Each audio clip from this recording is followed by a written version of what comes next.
Ladies and gentlemen, the Alabama Senate will now come to order. Our prayer today will be delivered by Reverend Nathan Eldridge of Redeemer Presbyterian Church in Decatur, Alabama. Reverend Eldridge is the guest of Senator Orr. Pray with me.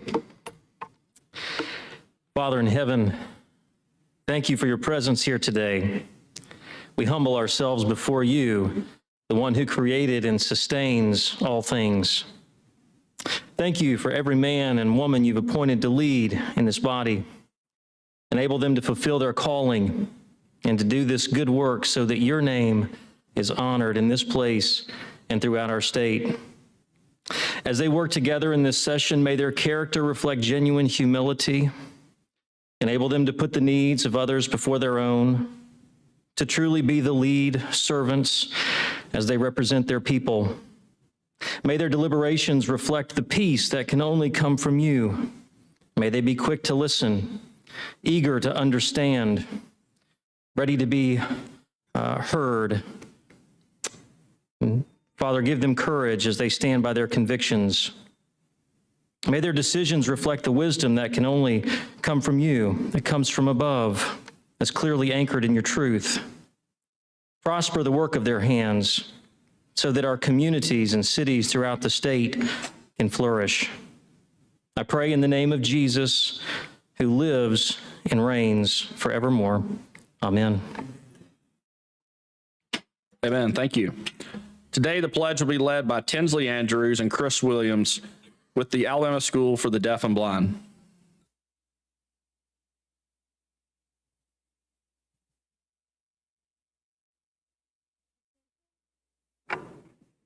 Attention, salute, pledge. I pledge allegiance to the republic for one nation, indivisible, with liberty and justice. Thank you. Secretary, call the roll. Mr. Albritton, Mr. Allen, Mr. Barfoot, Mr. Beasley, Mr. Bell, Mr. Butler, Mr. Carnley, Mr. Chambliss, Mr. Chastain, Ms. Coleman, Ms. Coleman-Madison, Mr. Elliott, Ms. Figures, Mr. Gavan, Mr. Gudger, Mr. Hatcher, Mr. Hovey, Mr. Jones, Mr. Kelly, Mr. Livingston, Mr. Melson, Mr. Orr, Mr. Price, Mr. Reed, Mr. Roberts, Mr. Schofield, Mr. Sessions, Mr. Shellnut, Mr. Singleton, Mr. Smitherman, Mr. Stewart, Mr. Stutz, Mr. Wagner, Ms. Weaver, Mr. Williams,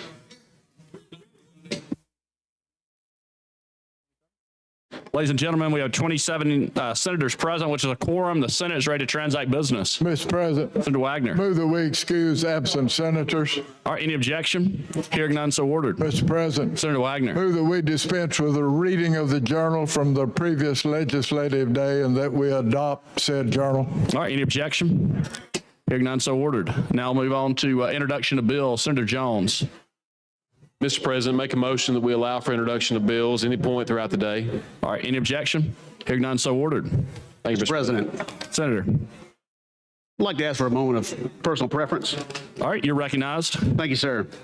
I wanted to take a second Thank you, sir. I wanted to take a second to thank all of my colleagues that reached out over the weekend regarding the events of downtown Dadeville Saturday night. And I've got a few words to read.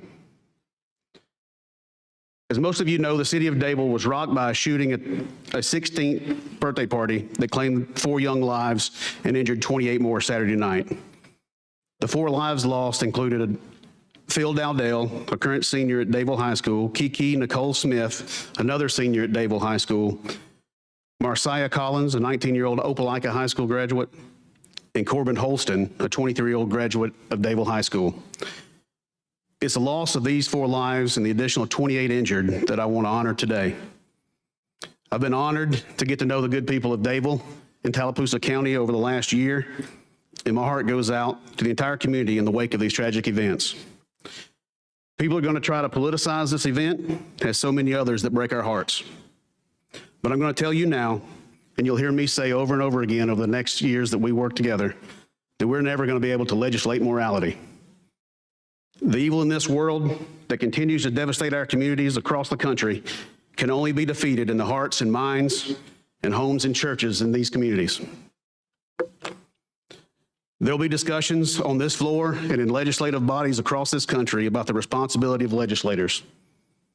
And while, of course, we have the responsibility to do everything we can to protect our communities, this war will only be won by changing hearts.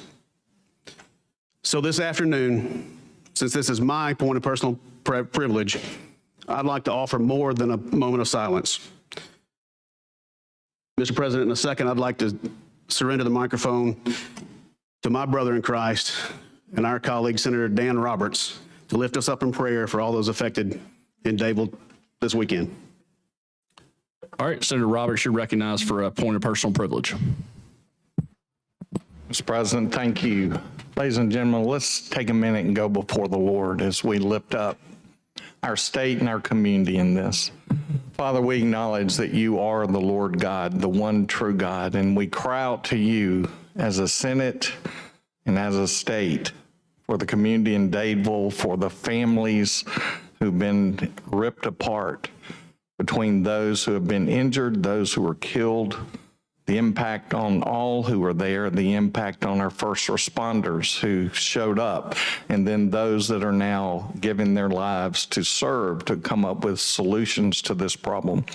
Lord, we ask, and I thank you for what Senator Hovey said.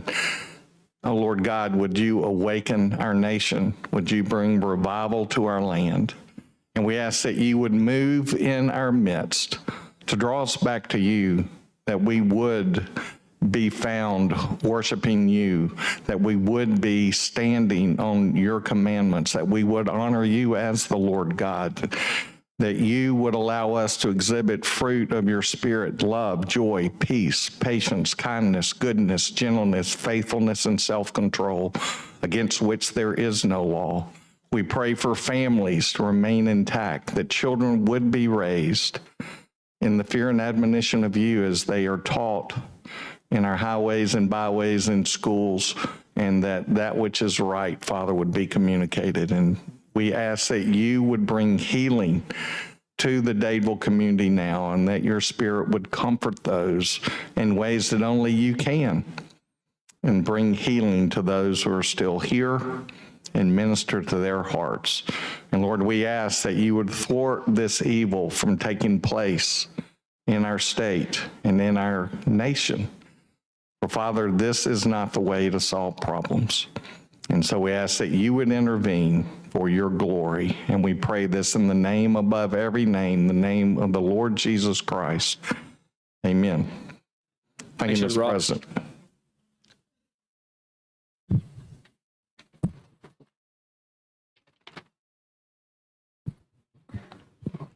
Now move on to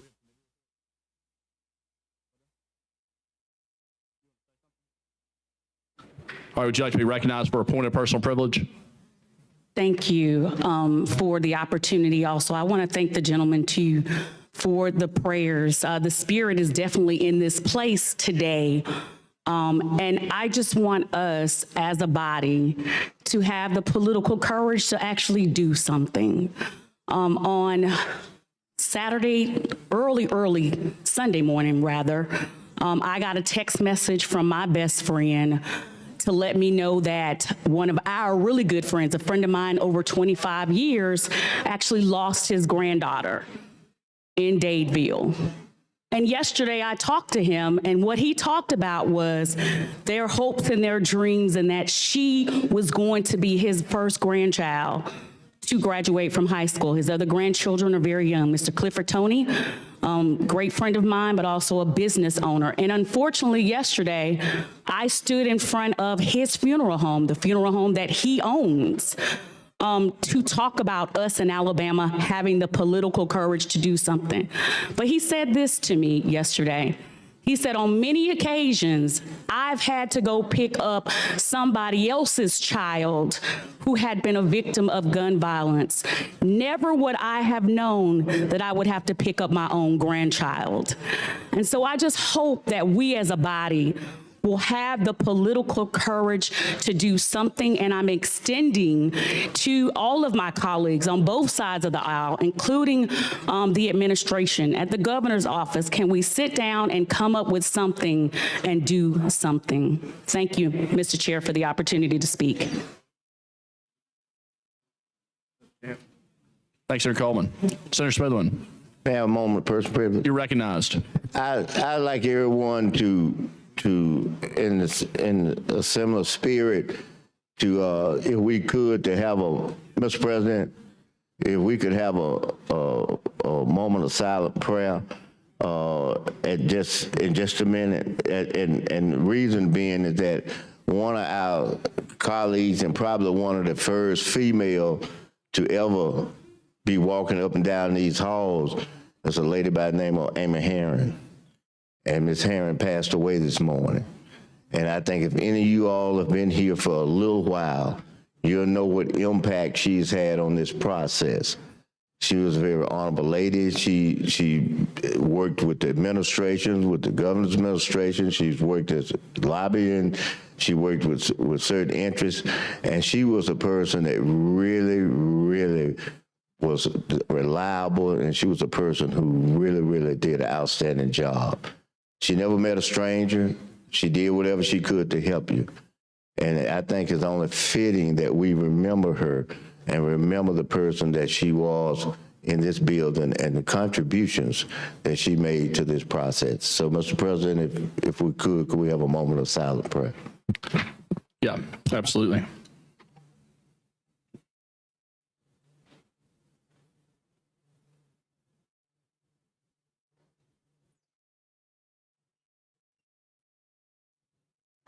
Amen. All right. Thank you, Senator Smith. Thank you. This time I'd like to recognize some special guests in the gallery. When I call your name, if you could please stand. Whit Cole in the 4th grade class from Pike Liberal Arts in Troy, the guest of Senator Carnley. If y'all could please stand. All right, welcome to the Alabama Senate.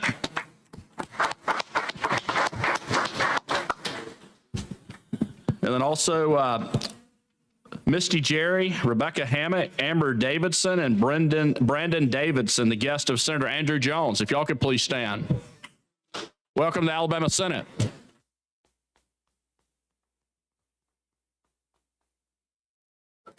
And final group I want to recognize in the gallery, Dr. Carrie Johnson and the Tuscaloosa County Board of Education, the guest of Senator Allen, Senator Singleton, and Senator Reed. If y'all could please stand. Welcome to the Alabama Senate. All right, now move on to committee reports. Secretary, call the first committee.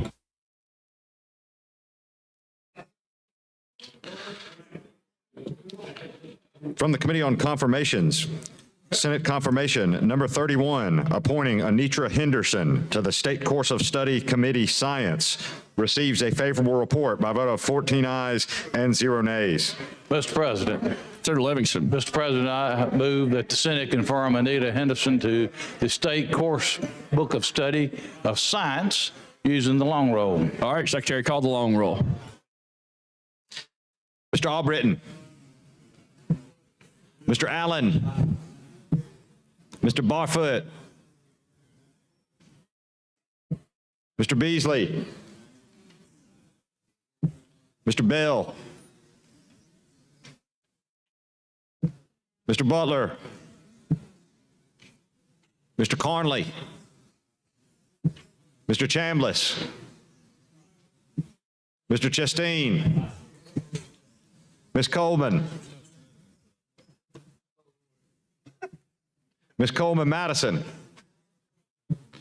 Mr. Elliott. Ms. Figures. Mr. Gavan. Mr. Gudger. Mr. Hatcher.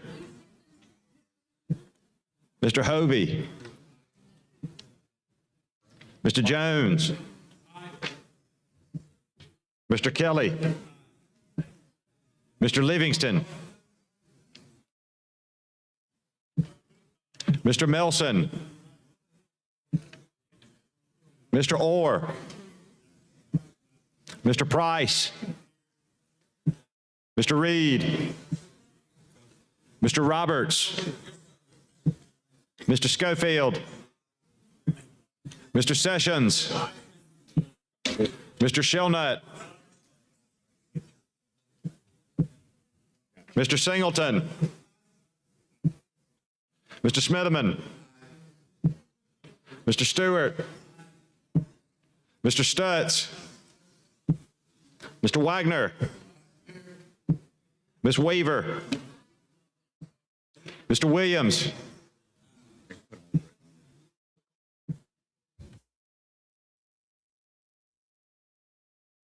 Thirty-one ayes, 0 nays. Anitra Henderson's confirmed. Secretary, call the next conferee.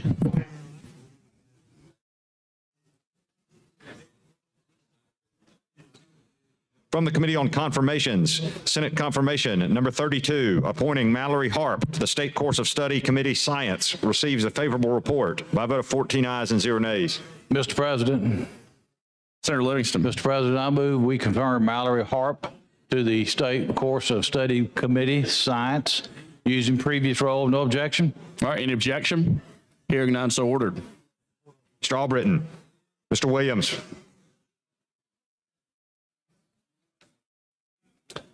Thirty-one ayes, 0 nays. Mallory Harp confirmed. Secretary, call the next conferee.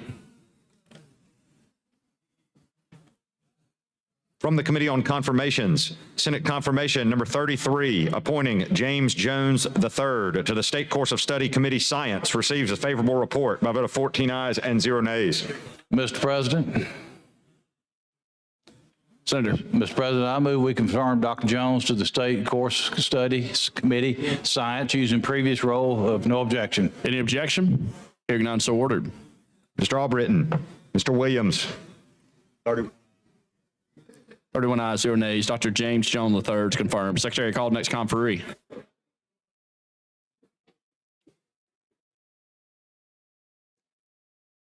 From the Committee on Confirmations, Senate Confirmation Number 34, appointing Donnie Dean to the State Course of Study Committee Science, receives a favorable report by a vote of 14 ayes and 0 nays. Mr. President. Senator Livingston. Mr. President, I move we confirm Dr. Dean to the State Course of Study Committee, Science, using previous role. No objection. All right, any objection? Hearing none, so ordered.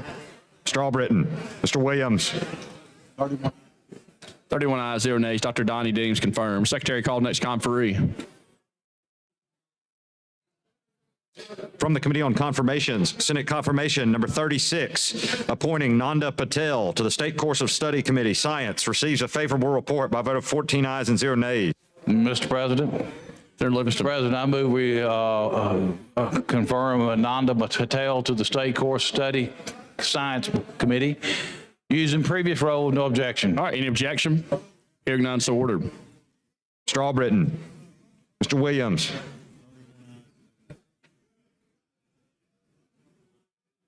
31 ayes, 0 nays. Nanda Patel is confirmed. Secretary, call the next conferee.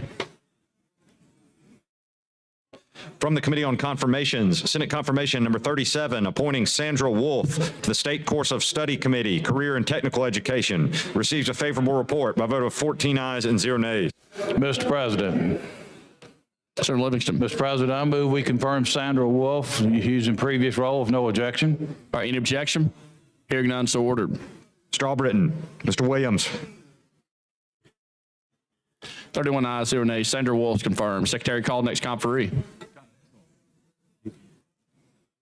From the Committee on Confirmations, Senate Confirmation Number 38, appointing Samantha Williams to the State Course of Study Committee, Career and Technical Education, receives a favorable report by a vote of 14 ayes and 0 nays. Mr. President, Senator Livingston. Mr. President, I move we confirm Samantha Williams to the State Coursebook Study using previous role. No objection. Any objection? Hearing none, so ordered. Mr. Albritton, Mr. Williams. 31 ayes, 0 nays. Samantha Williams confirmed. Secretary, call next conferee. From the Committee on Confirmations, Senate Confirmation Number 39, appointing Margaret Morton to the State Course of Study Committee, Career and Technical Education, receives a favorable report by a vote of 14 ayes and 0 nays. Mr. President, Senator Livingston. Mr. President, I move the Senate confirm Margaret Morton to the using previous role. If no objection. All right, any objection? Hearing none, so ordered. Mr. Albritton, Mr. Williams. 31 ayes, 0 nays. Margaret Morton's confirmed. Secretary, call next conferee.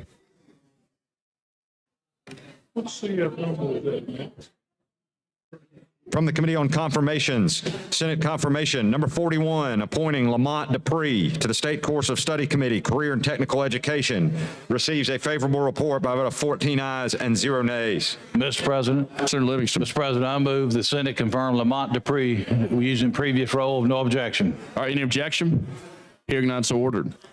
Mr. Albritton, Mr. Williams.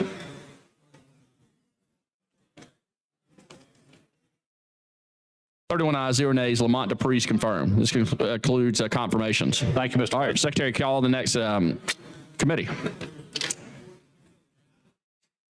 From the Committee on County and Municipal Government, House Bill Number 114 receives a favorable report by a vote of 6 ayes, 1 nay, and 1 abstention. From the Committee on County and Municipal Government, Senate Bill 169 receives a favorable report by a vote of 8 ayes and 0 nays. These bills received a second read to be placed on the calendar for next legislative day. This concludes committee reports. At this time, I'd like to recognize some special guests in the gallery. When I call your name, if you could please stand. The guest of Senator Barfoot, Levi Knowles, and the Pike Road FFA. Welcome to Alabama Senate.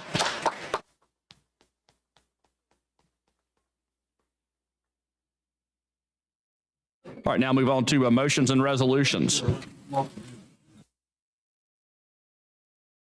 Mr. President, Senator Wagner. I have a resolution. All right, Secretary, read and receive the resolution.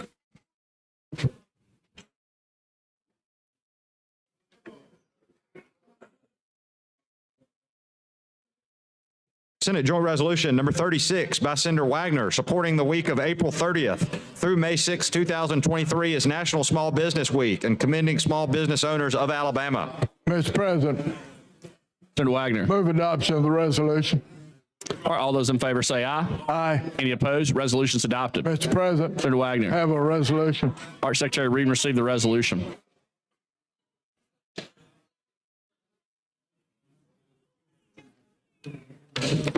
Senate Joint Resolution Number 37 by Senator Wagner, commending Rodney E. Hood on his outstanding professional achievement. Mr. President, Senator Wagner. move adoption of the resolution. All right, all those in favor say aye. Aye. Any opposed? Resolution's adopted. Mr. President, Senator Wagner. have a resolution from rules. All right, Secretary, read and receive the resolution from rules.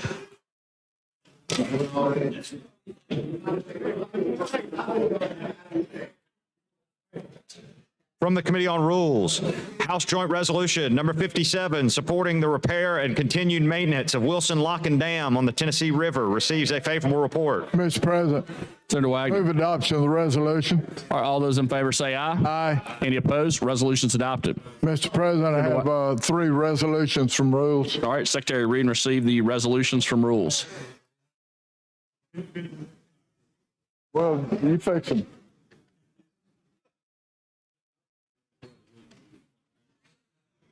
From the Committee on Rules, House Joint Resolution Number 33, commending Coach Michael Ray Robertson on his induction into the Alabama High School Sports Hall of Fame class of 2023 receives a favorable report. Mr. President, Senator Wagner. move adoption of the resolution. All right, all those in favor say aye. Aye. Any opposed? Resolution's adopted. Mr. President, Senator Wagner. have a resolution from rules. All right, Secretary, read and receive the resolution from rules.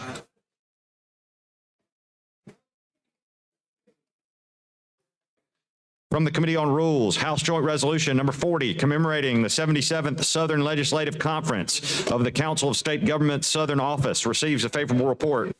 Mr. President, move adoption of the resolution. All right, all those in favor say aye. Aye. Any opposed? Resolution's adopted. Mr. President, I have a resolution from rules. All right, Secretary, read and receive the resolution from rules. From the Committee on Rules, House Joint Resolution Number 50, commending 8th grader Alexis Colvard for providing emergency medical care to a fellow student receives a favorable report. Mr. President, Senator Wagner. move adoption of the resolution. All those in favor say aye. Any opposed? Resolution's adopted. Any other motions or resolutions? Yes, sir. Senator Allen. Yes, sir, Mr. President. Have an SJR. All right, Secretary, read and receive the SJR.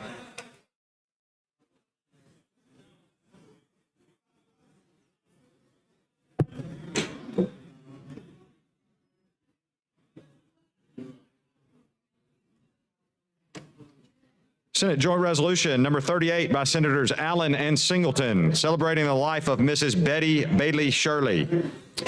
Mr. President, Senator Allen. Betty Shirley was a huge mental health advocate in Tuscaloosa County for a number of decades. And I would love to add all members of the state Senate as co-sponsor of this resolution. All right, any objection? Hearing none, so ordered.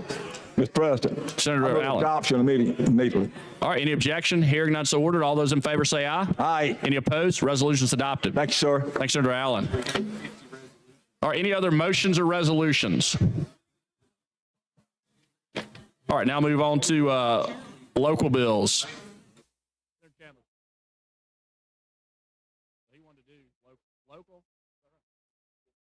All right, Secretary, call the first bill. On page 27 of the calendar, House Bill Number 99 by Representative Ingram relating to Elmore County. BIR pending. Senator Chambliss. Mr. President, I move the BIR using the previous roll. Any objection? Hearing none, so ordered.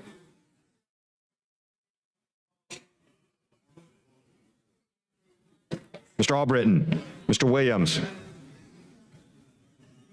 31 ayes, no nays. BR is adopted. Senator Chambliss.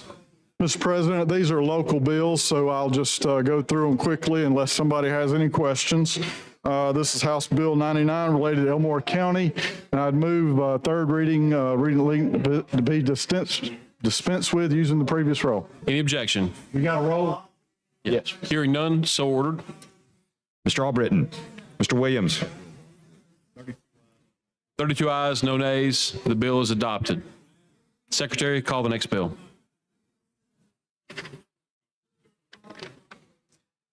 On page 28 of the calendar, House Bill Number 98 by Representative Stubbs relating to Elmore County. BIR pending. Mr. President, I move the BIR using the previous roll. Any objection? Hearing none, so ordered.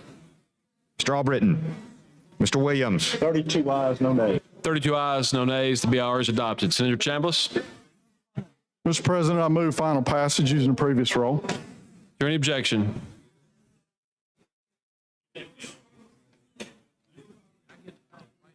Hearing none, so ordered. Mr. Albritton, Mr. Williams. 31 ayes, no nays. 31 ayes, no nays. The bill is adopted. Secretary, call the next bill.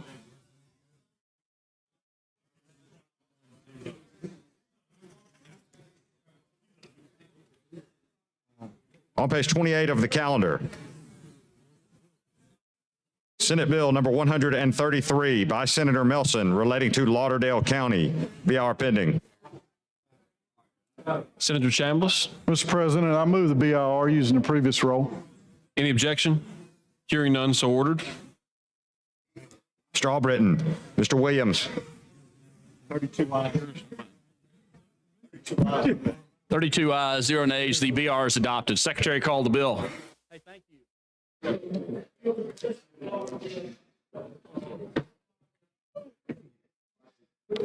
On page 28 of the calendar, Senate Bill number 133 by Senator Melson relating to Lauderdale County. Mr. President, I move final passage using the previous roll. All right, any objection? Hearing none, so ordered.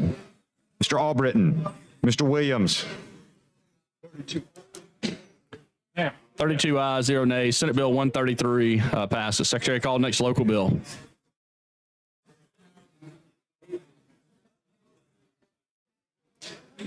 on page 28 of the calendar, Senate Bill number 146 by Senator Melson relating to Lauderdale County, BIR pending. Mr. President, I move the BR using the previous roll. All right, any objection? Hearing none, so ordered. Mr. Albritton, Mr. Williams, 32 ayes, 0 nays. The BR is adopted. Secretary, call the bill. on page 28 of the calendar, Senate Bill number 146 by Senator Melson relating to Lauderdale County. Mr. President, I move final passage using the previous roll. All right, any objection? Hearing none, so ordered. Mr. Albritton, Mr. Williams, 32 ayes, 0 nays. Senate Bill 146 passes. Secretary, call the next local bill.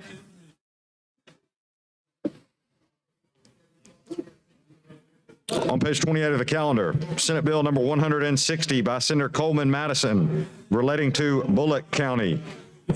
BR pending. Mr. President, I move Beasley. passage of the BR. All right, would you like to use previous roll? Use the previous roll. All right, any objection? Hearing none, so ordered. Mr. Albritton, Mr. Williams, 32 ayes, 0 nays. The BR is adopted. Secretary, call the bill.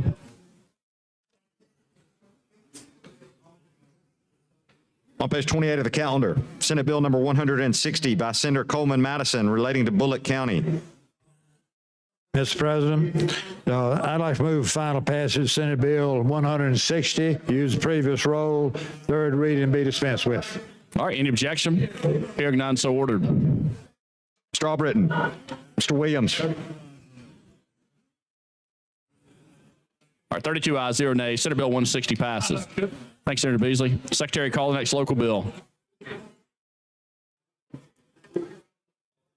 on page 29 of the calendar, Senate Bill 161 by Senator Coleman Madison relating to Barber County. BR pending. Mr. President, I move for passage of the BR, use the previous roll. All right, any objection? Hearing none, so ordered. Mr. Albritton, Mr. Williams, 32 ayes, 0 nays. The BR is adopted. Secretary, call the bill. on page 29 of the calendar, Senate Bill 161 by Senator Coleman Madison relating to Barber County. Senator Beasley. Mr. President, I move for final passage of Senate Bill 161 and use the previous roll and third reading be dispensed with. All right, any objection? Hearing none, so ordered. Mr. Albritton, Mr. Williams, 32 ayes, 0 nays. Senate Bill 161 passes. Thanks, Senator Beasley. Secretary, call the next local bill.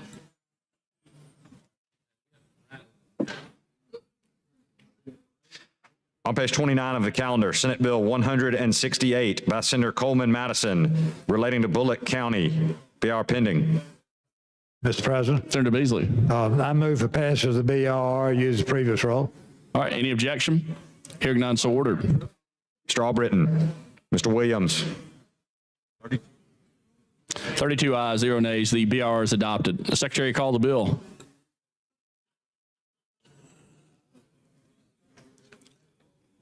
on page 29 of the calendar, Senate Bill 168 by Senator Coleman Madison relating to Bullock County. Mr. President, I move for passage of the BR, use the previous roll. All right, any objection?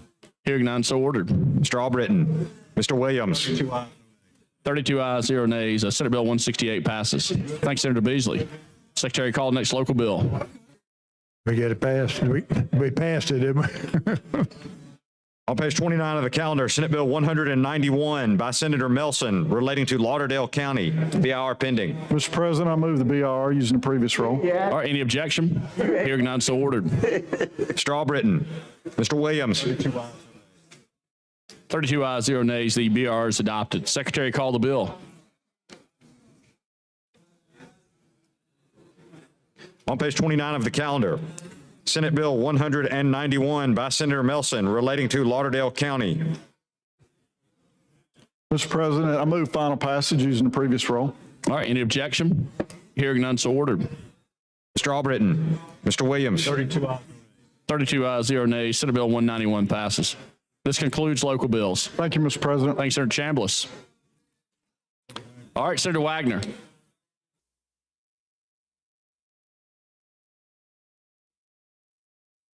Mr. President, Senator Wagner. I have a report from the Committee on Rules. All right, Secretary, read and receive the report.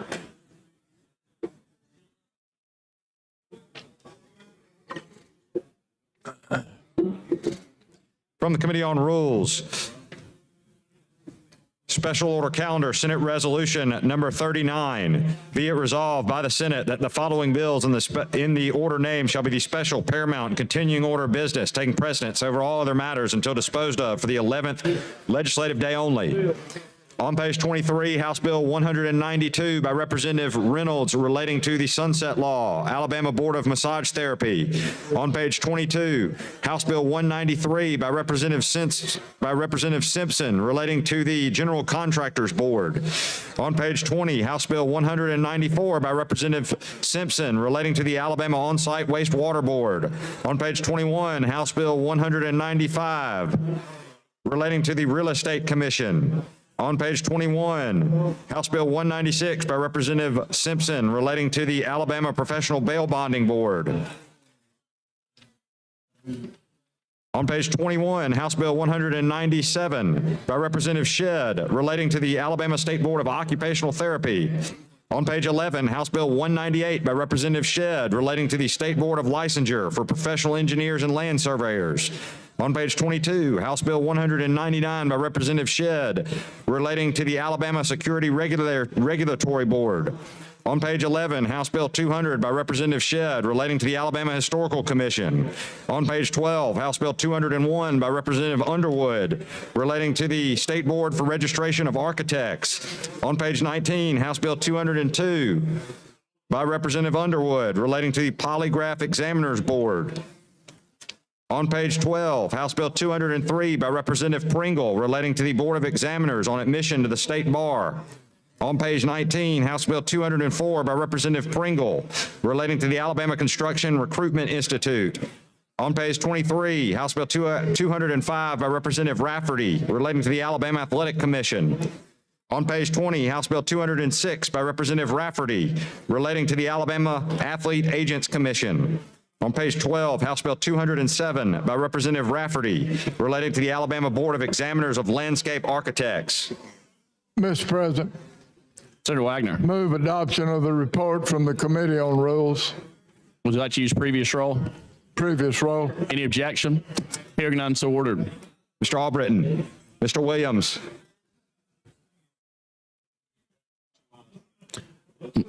(32 ayes, 0 nays). The special order calendar is adopted. Secretary, call the first bill. On page 23 of the calendar, House Bill 192 by Representative Reynolds relating to the Alabama Board of Massage Therapy. BR pending. Mr. President, Senator Barfoot. if I could, I'd move for adoption of the BIR using previous roll. All right, any objection? Hearing none, so ordered. Mr. Albritton, Mr. Williams. 32 ayes, 0 nays. The BR is adopted. Secretary, call the bill.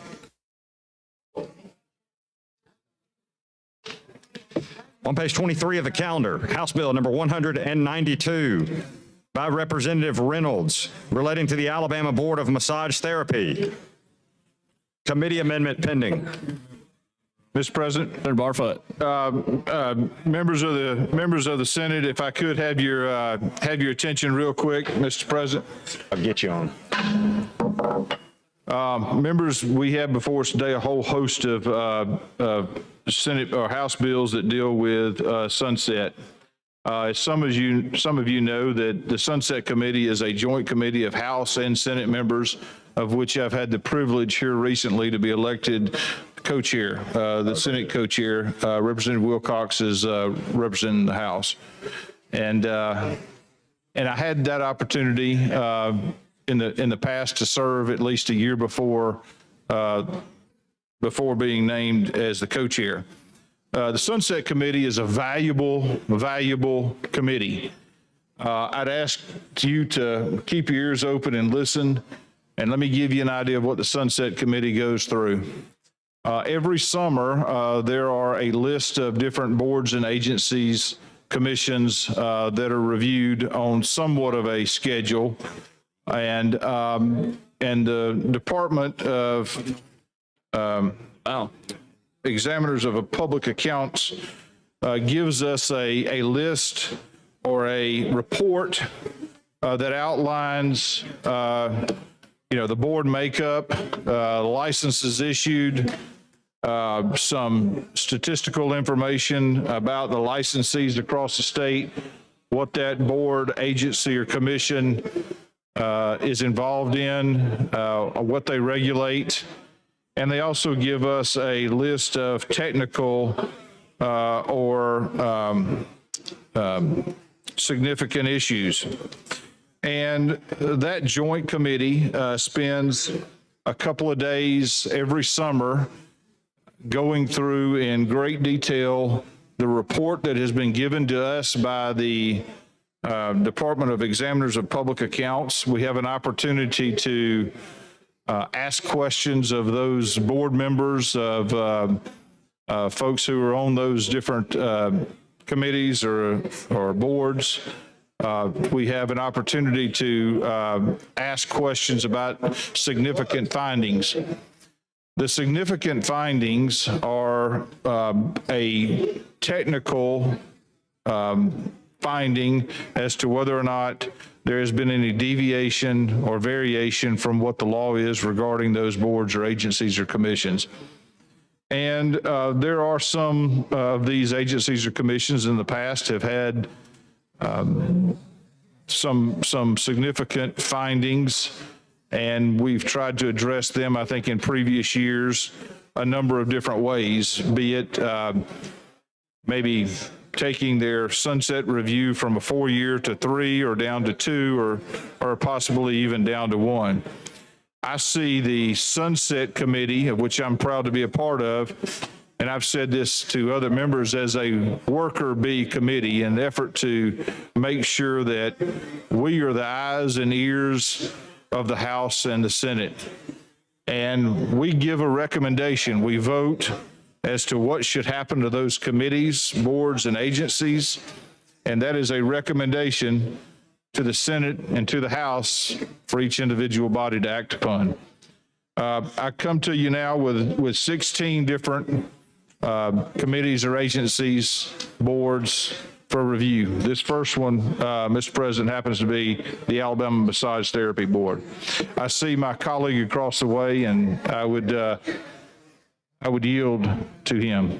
All right, Senator Gudger. Thank you, Mr. President. I believe that we have talked extensively about this to the examiners, in our committees from Sunset that I'm now on, and then also in Fred with Economic Development. We've looked at all these different bills, and there's been a lot that has been passed through of background, of knowledge, and what's happening in the past. And I'm thankful that we're at a day where we're able to start looking at these boards, agencies, and Senator Barfoot, I appreciate you chairing this and starting this process off in the first year of this quadrennium as we go forward. The first bill that's on the agenda happens to be the first one that I had made in a substitute in committee. And so I'd like to make any dialogue with you on that, or if you would like to make for final passage on the sub, I'll be more than happy to do that. Well, let me dialogue with you for just a little bit. I know the members of Fiscal Responsibility and Economic Development Committee heard what the sub is about, but if you could explain that to the members. You got it. We have rolled a couple different changes up into the one sub, and so this particular substitute changes the sunset review on the Massage Therapy Board down to a 1-year extension instead of a 4-year extension. We changes the makeup of the board to representation of congressional districts to achieve geographic diversity throughout the whole state. It requires the record board to record board meetings if given 24 hours notice and more, which is also in compliance with the Open Meetings Act. requires conspicuous posting of proposed rules and changes on the board's website, so that everyone that's in that particular industry and occupation is able to stay up to date on social media and what changes, proposed rules and changes are going to happen. Review removes ability to delegate licensing to just one person, the executive director, back to the board. It increases required notices to applicants during their pendency of their license application, so mainly just communication. Requires background checks for the license to be done through the National Certified Board of Therapeutic Massage and Bodywork instead of just one third-party group. That costs more. Reducing the fees and the fees charged for initial and renewal license, establishment license, names, changes, and other administration functions. Requires future fees changes to be done pursuant to the administrative rule, which that's the reason we have administrative rules, so that we can stay on point for a reason for the people that are in that occupation. There are others, and if you want me to continue to go, all right, and changes from the maximum administrative imposed penalty from $25,000 back down to $10,000. Sets requirements for approved educational institutions by law and does not allow them to be changed by administrative rule. Requires continuing education requirements to be in line with national standards. The technical change would just remove some duplicate language regarding overnight lodging. It's in there twice, and that sees lines 414 and 432. That same language was in twice, and all we're doing is removing that on that last change anyway. But again, that was pretty much the list of the substitute for SB 192, Chairman Barfoot, that I went through the list, and so any other questions? Well, again, the recommendation, the substitute that came out of the Fred committee is different than the recommendation Sunset. I will reiterate that this body has that opportunity. And so I appreciate the opportunity that in our committee, Fiscal Responsibility and Economic Development, that you're letting everybody else look at these particular bills as they come through and making changes as we need to filter through these each year as they come through. I think it's important that the body and all of our colleagues has an opportunity to look at that just like we do on every other. The recommendations from the Sunset Committee that come up to a standing committee, which is the chairman that I'm in, Fred, was allowed us to have double the amount of people looking at it, double the eyes, double the mindset, double the experience. And what that does is allow us to make correct changes for the future for that particular industry and occupation throughout the state of Alabama for everyone that works in that occupation. I respect the vote of the committee, and I will respect whatever this body does in relations to a sub or otherwise. I understand, and I understand where you need to be, and I understand that, you know, you've got to be where you are. I appreciate allowing the sub for us to be up for a vote, and we'll take the long roll instead of a previous roll. So if that's good, Mr. President, I'll take a motion to approve for final passage the substitute for SB 192 using the long roll. All right, so we got a motion to approve the substitute using the long roll, and then I believe Senator Smitherman, you want to speak on this motion? Yes, sir. All right, and hold on one second. Senator Gudger, do you yield? I yield, yes, sir. Okay, all right, Senator Smitherman, you're recognized. Thank you, Mr. President. And if you'll start my hour. You're recognized. Yes, you got it. All right, thank you. Mr. Chairman, tell me a little bit about this bill. You got a sub. Where your sub? That's it right there. Can I use that right there? Senator Smitherman, I think your questions are probably better addressed to the sponsor of the substitute. The recommendation of the committee was not the substitute. Since you said it like that, I'm gonna read them because I got his sheet. He didn't pick it up, so he allowed me to get it. So instead of me putting him on the spot, unless he wanted to, I'm just gonna read them because I didn't know it was here to right after I asked you this question. So it wasn't like I was asking you a question and I'm sitting there looking at it in my face. Right. But before I do that, let me say this. In the past, they would come up to the 6th floor and get a little free back massages or arm or neck massages or something like that. I ain't see them up there. Did y'all only get them up there to see? You know how it is when you have to requalify. You know how people probably officers do that with shooting with shooting, guns. You have to go requalify and whatnot. So I would hope that you all put in here that after so many years, they had to requalify by coming down here and massaging it, all 140 legislators and staff, a little trial with the neck and the shoulders, nothing else. A little 30-minute massage, and then we can grade them. Have a little sheet, and then we can turn that into y'all, and y'all can compile the grades. And then when you come out here for Sunset, we can just set, you can say what it is, and we have some discussions. And then y'all probably gonna have recommendations about they need to work more on the finger technique. I would suggest to you that may be an ethics violation. I don't know for sure, but we got to be careful about that. No, I couldn't see. I didn't see what that would be if that's the case. They've been coming down here every other year. Y'all remember that? You remember? They've been coming. This ain't something. I'm just trying to get something to get something done. I was just saying them coming back. That's all I was saying. I think they did. Am I wrong? Yeah, I think I'm right. They did used to come down here. So, better yet, let me say this then. Let them come down here, and they can bring their own subjects, and then we're going to sit down and have the sheets, and we will evaluate them. And then we'll turn in our score. You know how you had the dunks? In them games when they had a dunking contest, and they hold up to 10 and 9 and 8? We just hold it up. I say it's a 10. You might say it's a 10. Somebody else might say it's a 9. Then the next one doing it, we might say 10, 10, 10. Kind of like the Olympics. There you go. Yeah, like that. I mean, that's what I'm just thinking. I mean, now don't get me wrong. Since you made that statement, I got to requalify it again. I'm not talking about doing anything special for us that they wouldn't do for anybody else. Okay? I mean, if you come, it's just like when you go to the mall. Let me bag out, not the mall, the airport. And I'll tell you one of the airports in particular. They got an airport in Charlotte. If you come down that walkway, they got somebody out there doing these massages and everything. And all you got to do is just go over there, and they'll take care of you too.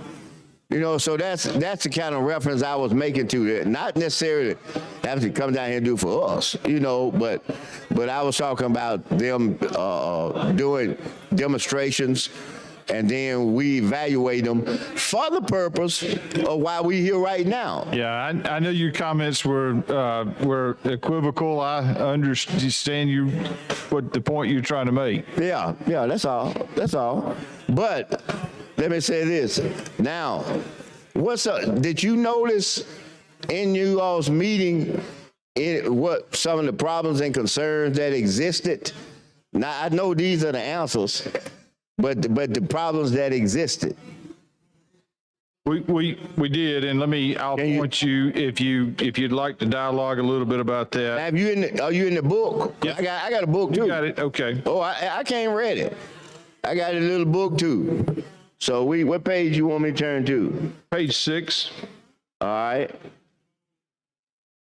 Let me get to 6. Okay, I'm looking at 6. Significant. You took me to the big page. Significant issues. Yes, sir. All right, I'm ready. Well, I would note that this go around there were 2 significant issues, and I'll let you have an opportunity to look through that. And then I will also note, as equal as those significant issues are, I want to make sure that we're factual and equivocal on this, that there was a prior finding that had been resolved, so that had been cleared up.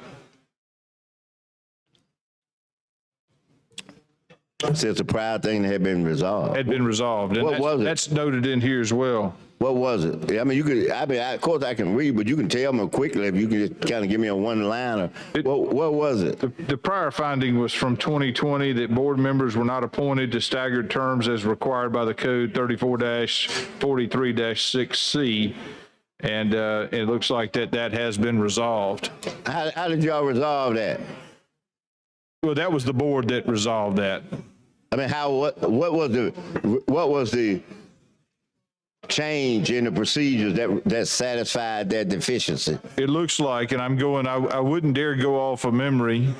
Want my response to be equivocal, but that the board's response to that finding in which it was cleared was the executive director was working with the governor's appointments office to change appointment dates to comply with the statute and will continue to ensure these terms are appointed in compliance with the statute. So I believe that was the resolution to that prior significant finding. I mean, when it was set up staggered, wasn't it? Or was it? And to your knowledge now, you know. Yeah, I don't know that. I suspect it was because I suspect it was. I mean, the only reason I said that because how many years has this board been in existence? It's a great issue, a great question. I suspect that may be found in the work that the Department's examiners of public accountants have done. Bear with me 1 second. Okay.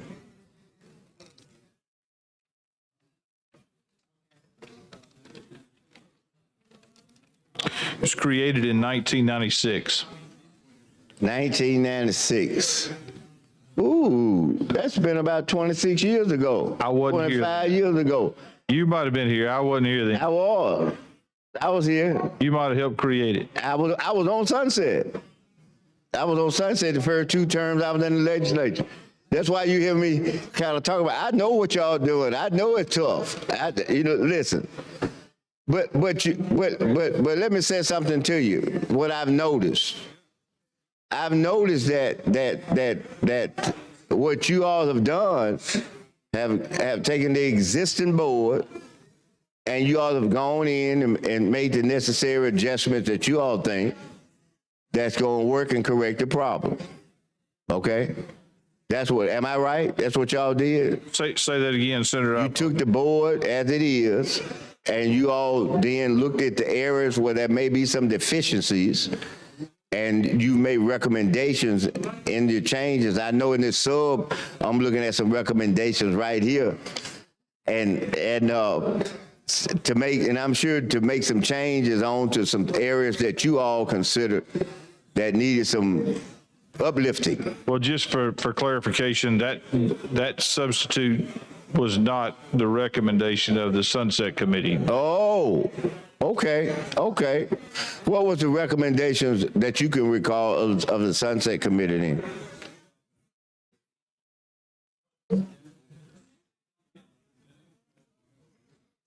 The recommendation was to continue the committee's review for 4 years until 2027. Okay, good. That's the thank you for telling me that. That's about par as to the approach, as well as, wherever we need to do just some basic changes into the procedures and operation. That reminds me a lot that's how we used to do it when I was on the committee. Our biggie, this sounds like this one of y'all biggies. Our biggest was the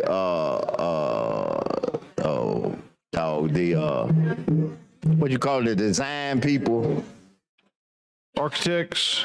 No, the interior. Oh. Interior design. Yeah, those people. God, leave it took about 5 years just to kind of get that halfway straight.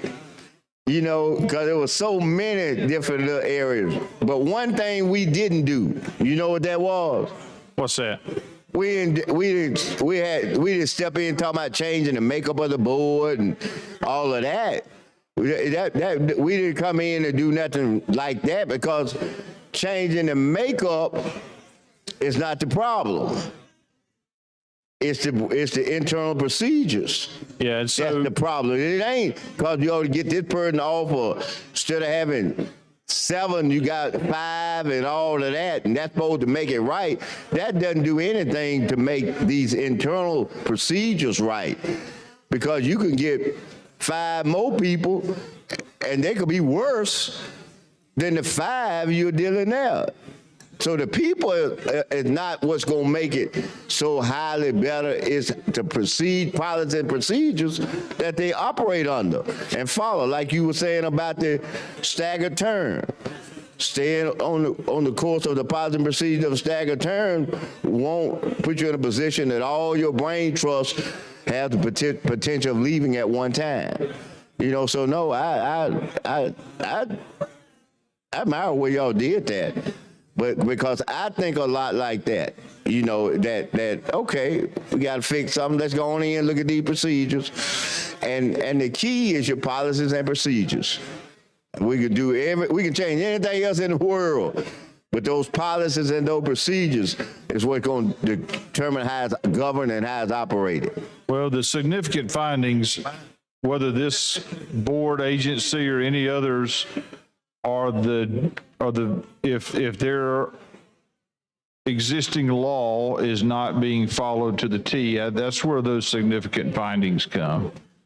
And I will note that, as I said before, one significant finding was already cleared up, and I think that was the only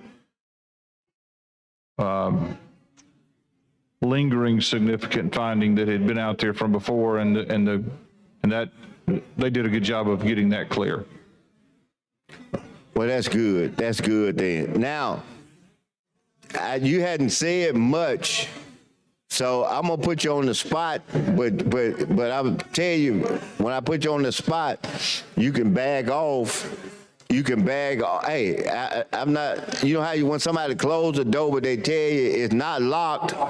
So you can get out the door now. You're not gonna be locked in to what I'm getting ready to ask you. So you pick, and the door unlocked so you can come out any way you want to. Okay, that's fine. That's fine. That's fine. What do you think about this sub? Well, I will tell you, again, I go back to the position that I have as the co-chair of the Sunset Committee. We made a recommendation to the body, and we did not change the items that are included in the sub. I know there are other members who have concerns, and that's the reason that sub, I let them speak to that, but was offered and came out of committee that way. But that our recommendation was to keep it as was and continue for 4 years. Now, and I feel let me reiterate this. I feel an obligation for the work that the Sunset Committee has done to voice that recommendation. And it is up to the members of this body to make a determination of which direction to go. Now, the senator who presented this sub, is he a member of the committee? He is now, yes, sir. When you say it like that, what that mean? Because of the change in the quadrennium, new members were appointed from both the House and the Senate. As you know, we meet during the summer, and the new members were not on there. Those were the existing members from last quadrennium. Okay, so the new members didn't vote yet. They hadn't voted yet. They voted on this. They met. Have they meet? Well, we've been about a month. They're on it now, aren't they? The only meeting that Sunset has had since we've come in a new quadrennium was to elect the co-chair from each body. And that was the only business that we tended to. Oh, so these were decisions that were in the hopper that you all had made, the Proud group had made. This past summer with the members who were on there at that time. That is correct. That's right. I forgot. Sunset, one of the committees meet 24/7, 12, any month in the year, any time that anybody says this is a part-time job has not been here. I was one of those at one point in time that said this is a part-time job. It is not a part-time job. And I mean, not only Sunset Committee, I mean members of the Alabama Legislature, House and Senate. A lot of responsibilities. So. Well, let me say this.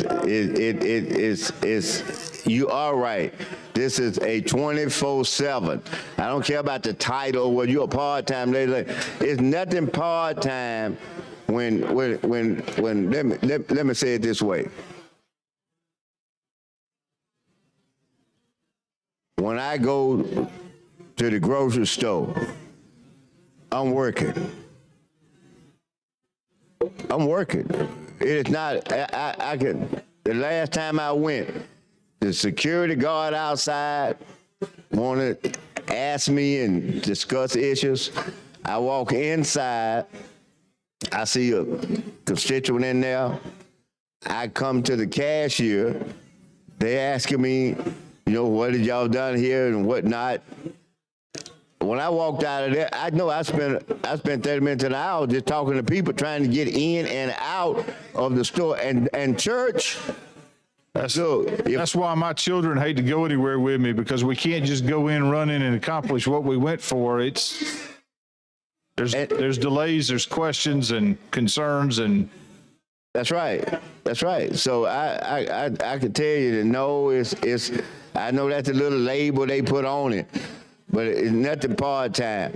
I tell you the funny thing that happened to me was the very first day that I served in the legislature. It was like this on a Tuesday. And I don't mean when we come in and go out at 12 and come in, but the first.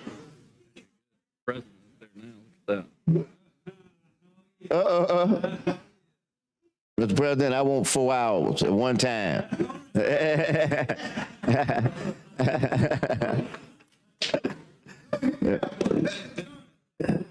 Don't listen to them. You'll get malfeasant up there. You don't want malfeasant up there. Hey, listen to that man to your left. If you listen to him, I promise you, I can vouch you gonna be straight. But wait a minute, where was I? I got caught up in that moment.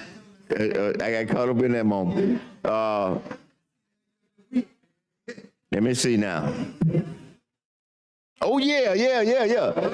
You know, so the first full day, I came in, and if somebody was out talking like you at the mic, and I went right in that room, there wasn't nobody in that room but me. And I looked out the window, and it was probably about 5:30 or 6, and I laughed, and I said, didn't nobody tell me this was second shift work?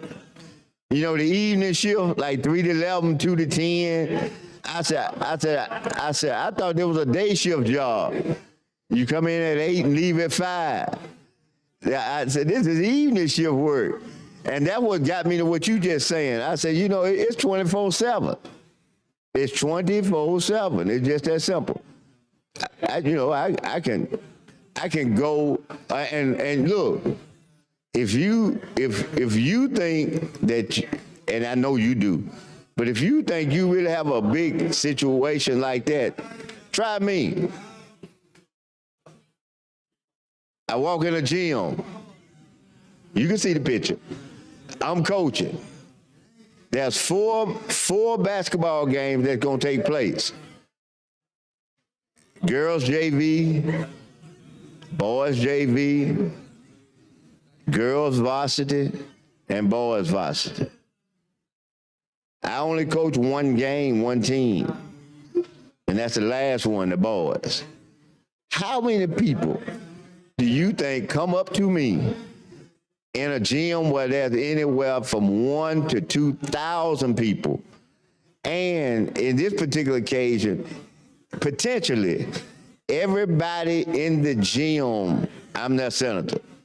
And you've got your game face on. You're thinking about game strategy. And they feeling very comfortable coming up to me because I got a jogging suit on. I ain't dressed like this. Huh? Okay. I got a jogging suit on, so you know I like a better word, I'm definitely looking regular. You know, I'm feeling regular, looking regular, and everything. So the big thing is this: for 3 of the games, I'm over there with them. At least 2.5. How many people you think come up to me from superintendents, because you take, for instance, just take this situation. Used to be, we've changed our area some, but take this situation. The 2 schools that's in the gym, both of those schools is in my district. So that meant, that's what I said to you, that meant that potentially everybody sitting in that gym, I'm their senator. And they get a chance to express what they need me to do, they want me to do, and their opinions and concerns. So I just like you said, the game may be over at 9:30. I don't get home 10:30, 11. I don't get home 10:30, 11. Because they want to talk, they stand around the gym. We need to see you. So no, it's nothing part-time. I mean, you can say all they want to, the label, yeah, it's part-time, but it's not. And I'm not complaining. I'm just saying it is what it is. It's a full-time job, but I enjoy it because it gives us an opportunity to help people, to do the best we can in that regard. Yeah, and so that's it more than anything. Now, when we get to the next one, I got something I'm gonna talk about. In part, while I'm standing here, so I'm gonna talk about it. It's not gonna be a foreign subject to you at all. It won't be nothing foreign about it. But this particular agency, I can't make it fit. You know what I mean? As lawyers, we have to have that nexus. See, and the good thing about it, our secretary up there, he's a lawyer. So see, he understands nexus. So I got a little nexus for the next bill come up. I'm gonna hook it up. That's what I tried to figure it out. I couldn't do it. So, but yeah, I think that what we ought to do. We ought to do this. We are, we may. Let me back out and say this. After tomorrow, there may be some folks who need some massaging. Amen to that. Yeah, maybe a little massaging. They need them. So we better go on and make some appointments at these shops. I think you're coaching third. I think you'll be waving them in. Your arm's going to be sore because we're going to be waving them in so many. Oh, we gonna be rolling. I just want y'all to know that. And if you overrun third, keep going. I'll tell you that now. Don't try to get more worried about it. Just keep going. And they're strong. Now, I shouldn't be telling our secrets, but I'm going to tell you this one secret. We're going to see how accurate they really can throw. We're going to see how good they can throw and how straight and accurate that they can throw. We going to do it. I'm just telling you. Yeah, we going to do it.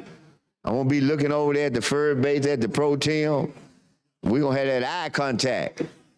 And then we just go, once our eyes hit, we going to know that time, like grease lightning, y'all going to have to take off. Take off. Yeah, we got to win. So we can quiet their mouths down there. Yeah, make them come up, ease up through the back door when they come, instead of bolstering coming through the front. That's what we want to get them. The next day, they just ease up here. They don't want to be seen, but they got to come here and take care of business, so they want to ease up here. Hiding. Yeah, that's what we talking about. Oh, yeah. Yeah, I heard they tried to recruit one of our players from last year. I wasn't going to leave y'all, though. Yeah, I think it's our senator's husband. They tried to recruit him. Our U.S. senator's husband. Yeah, he played with us last year. He played with the Senate last year. I guess he figured he knew his wife was going to be in the Senate. So he wanted to be associated with Senate. And that was us. We appreciate it. So the word in the hall is that they're trying to recruit him for downstairs.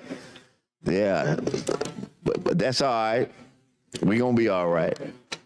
I thought I didn't realize, I hate to say this, but the truth, I didn't realize till I got here that we gonna be in tomorrow. Not just committed, but we gonna actually meet tomorrow. I didn't know that.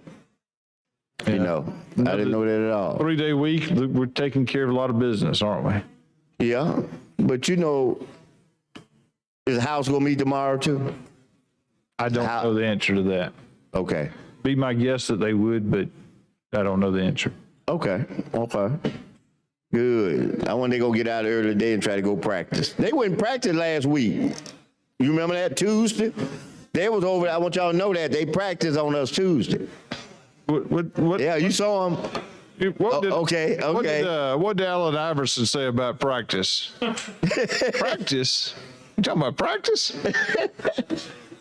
Now, I'm gonna tell you something. I fit into your conversation in this regard. You know, when I go play golf, I ain't gonna warm up about 30 minutes at the most. I be done swung all my shots in warm up out. You know what I mean? So I said, no, I just want to loosen up stuff, but I don't want to. I'm not trying to reach the 300-yard mark out there at the driving range. And, no. Senator, were you talking about the House practicing last week? Did I hear you right? Yeah. Yes, I went to that. It was not impressive. If they play like that, they're going to be in trouble. I'm just reporting back to what I saw. Hey, y'all heard you heard that excellent scouting report? You know, we gonna rely 100% on that report right there. Just to remind the members, it's an excellent cause. All the money that will be raised will go to those storm victims over in the Selma area. So that is real nice. That is nice. That is nice. I think that's real nice. Now, all right, let's get into some substance about this massage.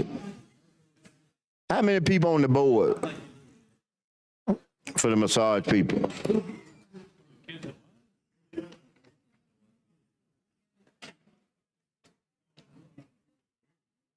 Oh, I see it. It's 7. See, I'm trying to help instead of just work you like that. It's 7 members appointed by the governor, subject to confirmation by the Senate. 4-year staggered terms expiring on September the 30th. Members shall serve no more than 2 full terms. Now, let me see. I got something I'm looking up now. Let's see. They got it. Good.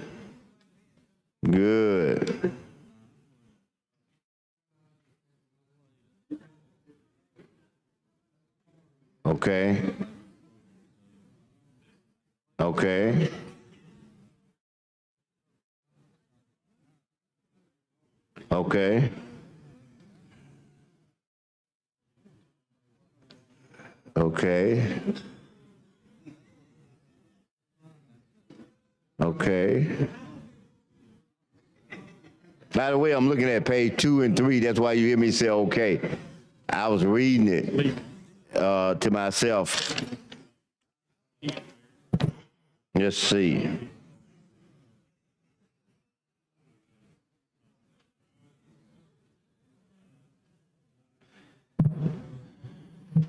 How do you see on page 1 where it's got Act 2022-408? That's kind of conflicting. You see it? I see it on the page. Tell me. It said the Acts of Alabama amended the board statute to remove the requirement that no 2 board members from the same congressional district serve at the same time. Requires massage therapy establishments and schools to carry liability insurance, prohibit the advertising of service on sexually explicit websites or online platforms, revise the requirements for license as a massage therapist and establishment license, and to revise fees and fines. That's pretty neat. That's pretty neat. Right there. But do you see what I'm saying, though? Yeah, it looks like that do you was, see that the top paragraph that says one thing? Well, I think that that code section that you referenced in the top is that 34-43-1 through 34-43-21 is what created that board. And then that Act 2022-408 was some changes that the legislative body made to that. Now, this since we were talking about changes, the changes that the good senator says is in his sub is number one, to change sunset review to 1 year extension. What that mean? So the Sunset Committee had recommended 4 years. I believe that substitute attempts to bring that down to a 1 year review. So after a year, you gonna review them again? That's the language of the sub. Okay, but normally it's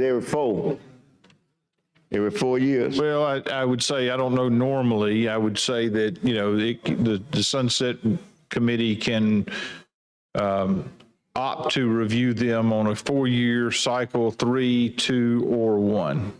Okay. All right. Okay, and then the second one will void Act 2022-408 because it said changes makeup of the board to representation from congressional districts to achieve geographical diversity. This down here says just the opposite, what we just read. So we know that goes to that section right there. The third thing it says requires requests to record board meetings if given 24 hours notice or more. Do they have to honor the request and let them record under this circumstance? I think the substitute would, as I understand it, would mandate that. I'm not sure that that's currently the case. Okay. Again, I would defer to my colleague, Senator Gudger, since it is his substitute. Okay. The next thing say requires conspicuous posting of proposed rules or changes on the board's website. Let me say this to you. I want to tell you like this. Right now, in these times, I don't want to see us abandon the manual or the previous procedures that we have been using to give notice to people. I'm not saying we should exclude this method at all, but I am saying that we should not substitute this for the formal, standard, lack of a better word, old-fashioned way of letting folks know and get notice. We being not just us in here, but everybody, not just the body, but the people who make decisions, period. We have this fixation that everybody likes to be on the computer. Everybody knows he might have cut the computer on. Everybody knows how to get on the internet or has a computer. I like the way you said that. But yet, we want to give ourselves more and more to narratives. Well, it's online. You didn't see it. You got an obligation to look online. And I just think that we're trying to take that too fast, too far. But for our population of people who fit those categories in which were just mentioned. So I do have some concern with that part, not just for this group, but for all the rest of them. It says removes ability to delegate licensing to the executive director. So what was happening? What's happening? The executive director is the one who make the long decision where you get your license or what? Say that again, Senator. I apologize. That's all right. It says here, it says removes ability to delegate licensing to the executive director. So if I come in there and I want to get my license, either the director can say I can't get them, and that's it. Again, I would ask you to direct that question to the sponsor, the substitute. That was not incongruent with what Alabama law currently has, and that was not a significant finding or something that we looked at Sunset Committee level. He said that right now that executive director has sole authority. Can you imagine? Can you imagine? I mean,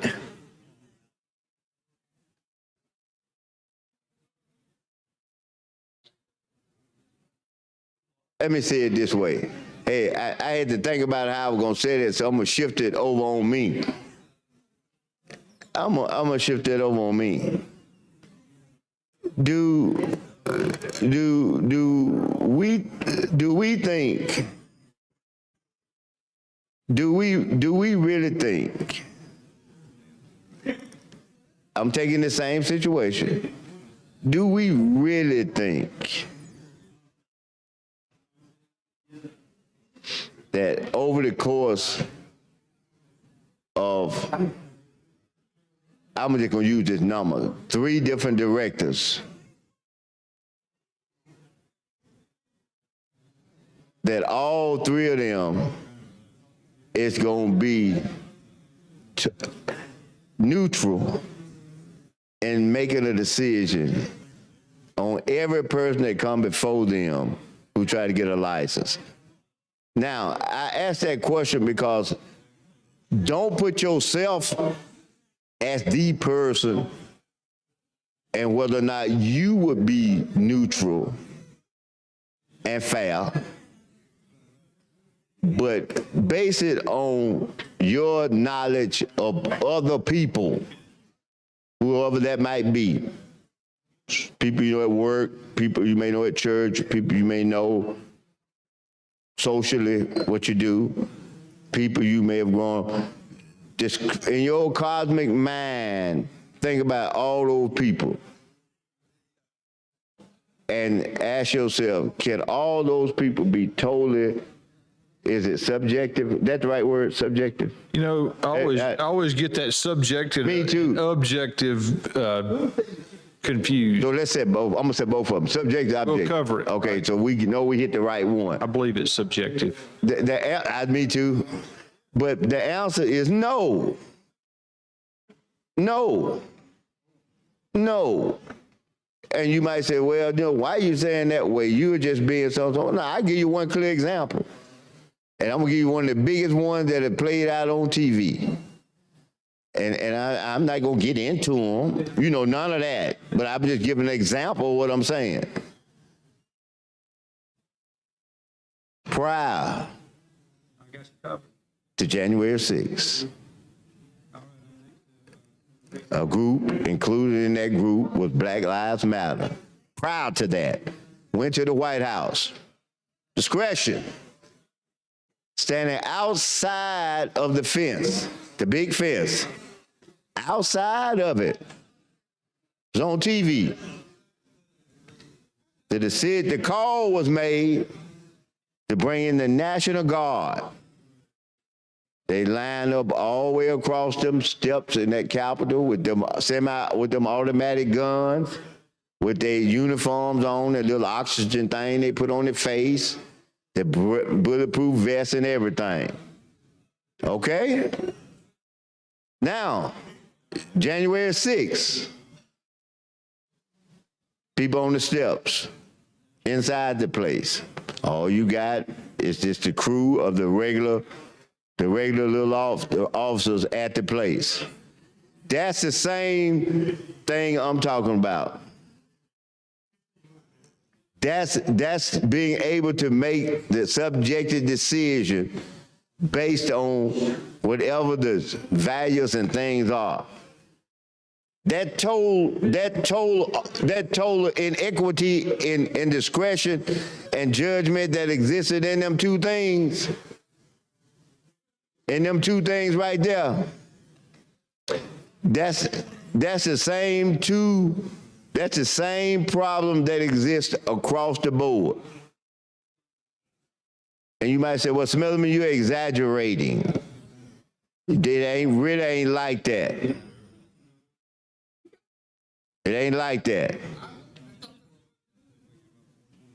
Well, let me say this. I'm gonna give you another one. See, we talking about this executive director, we talking about discretion, and we talking about if discretion is gonna be non-discriminatory. You know, I'm showing you examples. Try that little boy who went to pick just recently, 2 days ago, who rung on a doorbell. Didn't beat a window. Didn't have a hoodie on, didn't have a mask on. Was not belligerent. Didn't cuss nobody, didn't do anything. Come to pick up his little brother. I don't have to say what happened. Everybody in here know the news, know what happened to him. Got shot in the head. Through the glass. Knock on the door. That's discretion. That's what I mean. If anybody thinks that we ought to do something and leave those decisions to one person and everybody gonna be treated fair, I got some swampland right in the trunk of my car. In the trunk. I forget, around the corner, it's sitting in the trunk. I'll sell it to you. I got road on that swampland. Okay.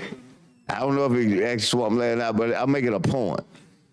So, you know, anybody who defends that, then they're not thinking it through very clear and thoroughly. To defend that somebody with one individual discretion against the whole slate of people in this state and the diverse makeup of this state, and everybody is going to be treated the same. No, it's not going to happen. Ain't no sending food out here. I didn't say people in here would not treat people the same. I didn't say that. I said that if you think that people beyond us, that everybody out there, that's going to be the case, that's not going to happen. So we need to quit putting people in positions to be, and I'm just using this word, I'm not dealing with that religious part, but to be able to be God and grant or not grant, just solely on whether they like somebody or not. Because that's what it boils down. You said, no, I don't. We got criterias. What I meant is that when we have the criterias and they all be the same, and I'm not talking about picking either or, and I want you to know that I'm not talking about picking either or. You see what I mean? I'm not talking about either or. I'm talking about you can pick two positions. And when you pick two, you can pick two, you decide you ain't gonna pick this one for whatever your personal likes or dislike is. It has nothing to do with, everything's even. Took the test, scored the same. Demonstration, scored the same. But now it's just individual discretion. Just simply discretion. The benefit of the doubt ain't gonna go. I said if you're not talking, it ain't gonna go my way. Not the benefit of the doubt. I didn't say I won't have a chance to prove that it's right. But when it's just a sheer benefit of the doubt, It don't happen. And I keep going back to this. You know, when I had these little conversations, I keep going back to this. And that's the same thing I'm saying about here with this executive director. I thought about it again today. And that's because today I was in a little hurry. That was the difference. The other time I wasn't. I was hurrying a little bit because I was trying to get over into the FFA. See, I got my badge on, FFA. I was trying to get over there to the kids this morning. So I'm hustling to get down here. And I told this story. It's discretion. I drive through your town, here, down, isn't that Madison? The main street is Madison over there, Madison Avenue. Driving down Madison and just get stopped. Just get stopped. No speeding, no nothing. And on the back of my windshield was a Senate sticker. Figure that one out. Daytime, 5 miles an hour below the speed limit, headed here to the State House, dressed just like I'm dressed now, in my car, and I get pulled over downtown, in the middle of downtown. Discretion is another word for that. That's profiling, you know, but still. Did you get a ticket? Well, this is what they said to me, took my license and said, you know, basically said that, you know, they were thinking about giving me a warning. That's discretion. Yeah, but listen at this. When you took the discretion away and dealt with the facts, they went back there to the car, ran everything, and guess what popped up? Guess what popped up? You were a basketball coach? No, I was a senator, and I'm headed to the session. Sometimes basketball coach carries a lot more weight. But see, let me tell you what happened. After that, when they came back, that's when they mentioned about it. Well, I ought to give you a warning, because they were trying to cover up what they knew that, you know, they shouldn't have done that. Okay. So, but I went on and completed the trifecta. You know what I did? See, they only asked me for my driver's license after they told me to put my hands out the window and keep them out there. Oh, yeah, they treated me just like I was a little criminal. But that's the way they actually treated me, talking to me, to put your hands out and all like that. I mean, I'm doing just right downtown. Put them out like this. Think about this. This is what happened to so many people, too. Think about this. Put my hand out the window. Got a hand on top of his gun. I didn't say he had it on the trigger, but he had it on top of his gun, just like this. I put my hand out the window, dressed like this. Then, you know what the next thing I'm asked? Think about it. Give me your license. It's the window. It's the seat. What I got to do then? I got to take my hand from out here, put it where he can't see it. Got to put it behind me, because here's my wallet, right here. I got to be. So you know what I asked? I asked the question. Because see, that's what I meant about them computers, you know, about notice. Everybody ain't thinking the level. And a lot of folks, I bet you, if there were 10 people, 8 of them, I mean, over 2 of them wouldn't have done what I did. And that was this. This is what I asked.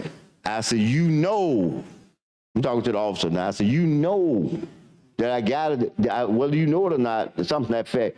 I got to take my hand from out here where you can see it, and I got to put it in this car. These are the words I actually said. And go behind my back and get this wallet. So guess what I asked him? I said, what you want me to do? You tell me what you want me to do. So you don't have to be no confused, get mixed all up, I might be doing this, that. That's what I said. You tell me what you want me to do with my hands out here. He said, waited about 5, looked like about 5 minutes, thought about it. He said, get your license. As he said, get the license, he steps back and unbuckled the top of the gun. He didn't pull out, unbuckled the top of the gun. Getting ready, so if I come out some crazy way with or without a gun, he ready to fire. So I pull it out, just like this. Held it up like this, just like this. Brought it around here, open it up, keep my license right there. Like that, pulled him out, handed it to him. He went back. Now, this was the difference. You see what I'm saying about the discretion thing? This is the difference. Look here. When he came back, this is what I did. I'll show you. I pulled it out. I already had it out. These are my license, but I had my Senate ID. So when he came back, I had my hands out again, but I had it like this. Just like that. He sent it to there. I said, officer, I said, was I supposed to give you this too? He said, no, I'm talking to him. No, talking to him. I said, I was supposed to give you this too. He said, you were supposed to give me that from the beginning. I wasn't supposed to stop you. See, he already knew that. I wasn't supposed to stop you. Because he knew we had immunity. We got immunity, especially we in session. Immunity. I mean, no, he wasn't supposed to stop me at all. So I'll give you a simple. Let me show you what happened. But this is what I told him. I said, I did not give you this on my own because that's not what you commanded me to do. You commanded me to give me you my license. I said, but also it crossed my mind that you would think I was being a smart alecky by popping this out right with my license when you didn't ask me for it. And that's another issue that I would have had to deal with. He gave me back this and jumped in his car and peeled rubber getting away from me like I was the plague, okay? Now, I told you all that to say that here I am, state senator, headed here, stick on my car. But did I get any discretion? No. So for anybody in here to say we ought to set something up and that person have discretion and think folk gonna be treated fair, no, it's not gonna happen. So let me give you. So I don't want to. I was just saying that I'm gonna stop. Okay. Because I got a score to take. Okay, but I wanted to say that so don't. I ain't talking about you. I'm just talking about period.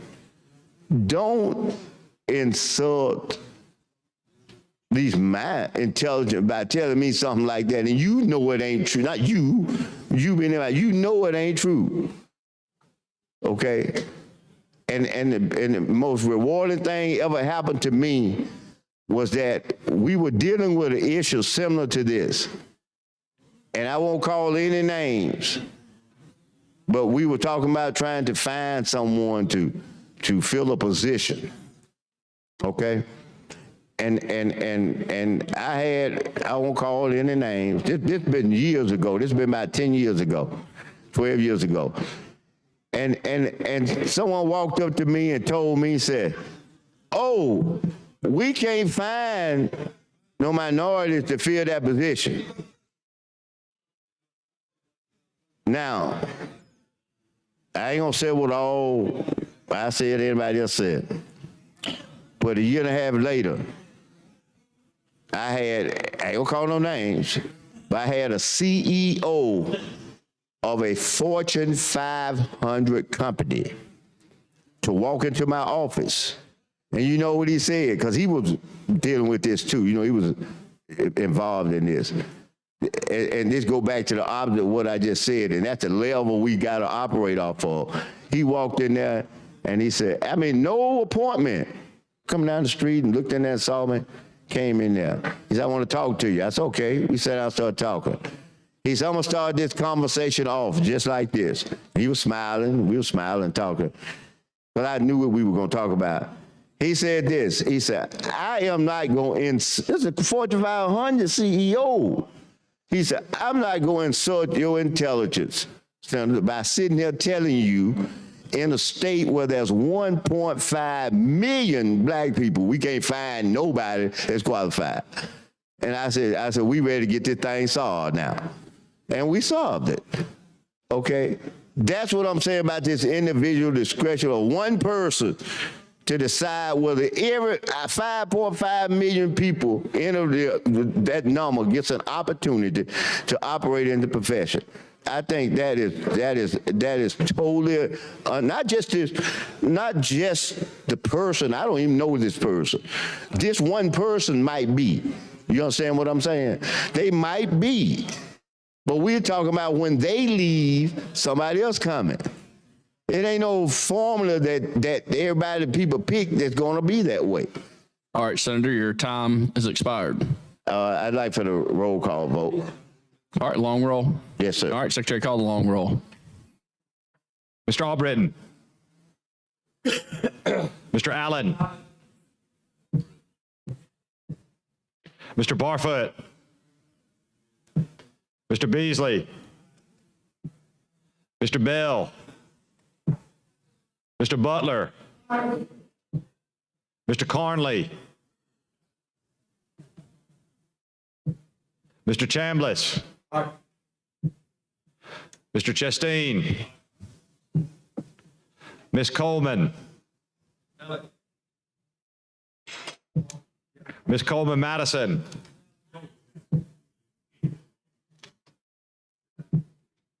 Mr. Elliott.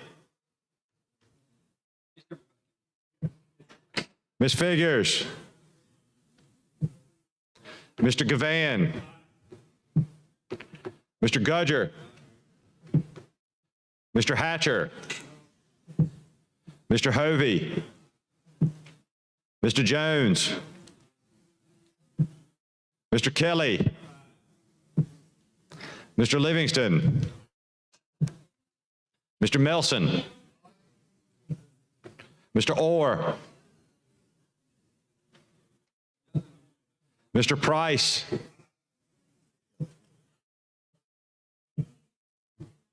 Mr. Reed. Mr. Roberts. Mr. Schofield. Mr. Sessions. Mr. Shelnut.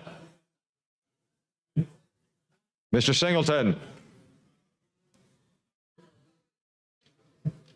Mr. Smitherman.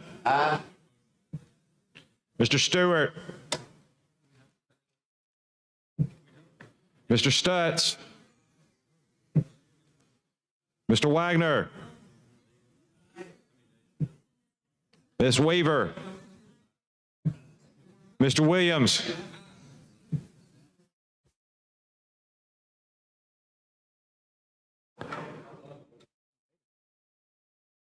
Twenty-nine ayes, 4 nays. The substitute's adopted. Mr. President, Yes, Senator Smithman. I mean, I'm not trying to take him if he wants to All right. speak. So time's up on this. We only have an hour debate on sunset bills. So, Oh, okay, yeah, now we've got to do final passes amended. Secretary, call the long roll. okay. Yeah, we together. Mr. Albritton. But before you Mr. Allen. start the other one, can I be recognized? Mr. Barfoot. No, it's about Mr. Beasley. Mr. Bell. announcement. Mr. Butler. Mr. Carnley. Mr. Chambliss. Mr. Chasteen. Ms. Coleman. Ms. Coleman Madison. Mr. Elliott. Ms. Figures. Mr. Gavan. Mr. Gudger. Mr. Hatcher. Mr. Hovey. Mr. Jones. Mr. Kelly. Mr. Livingston. Mr. Melson. Mr. Orr. Mr. Price. Mr. Reed. Mr. Roberts. Mr. Schofield. Mr. Sessions. Mr. Shelnut.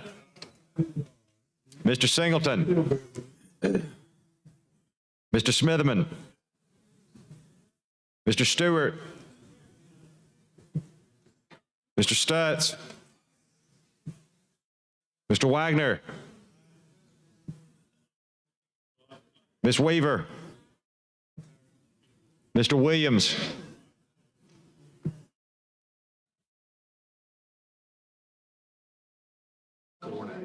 Twenty-nine ayes, 4 nays. The House Bill 192 passes substituted. Mr. President. Yeah, Senator Smitherman. I'm just a translator. We have a request by the majority whip that the committees should be able to report.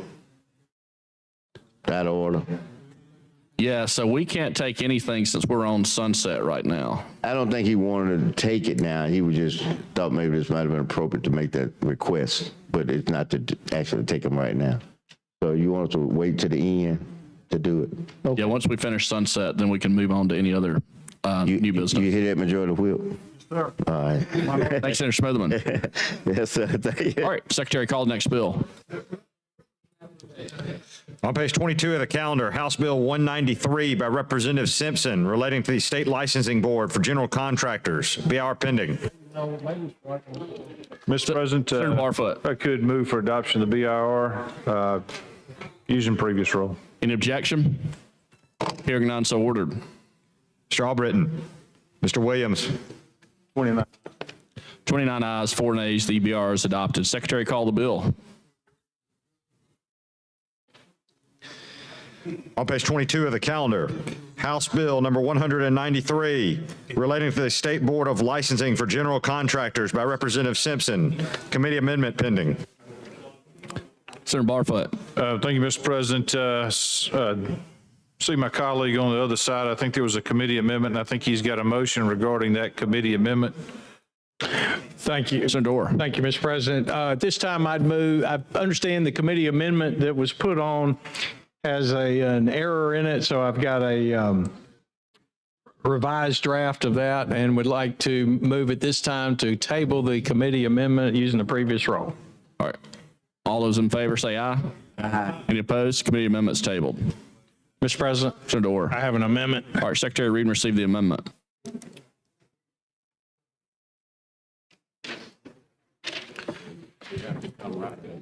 Amendment to House Bill 193 by Senator Orr. All right, Senator Orr.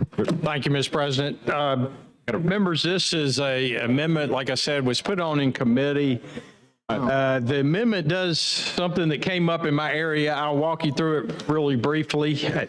So was minding my own business on I guess it was the fall or late summer afternoon, got a call from the city, a city attorney in my district who said, do you know anything about the contractors board? I said, not a whole lot. And he said, well, we had a city contract for lawn service with a particular lawn service company, and they're being called into question because they don't have a general contractor's license. I said, well, they shouldn't need a general contractor's license to cut grass and trim the hedges.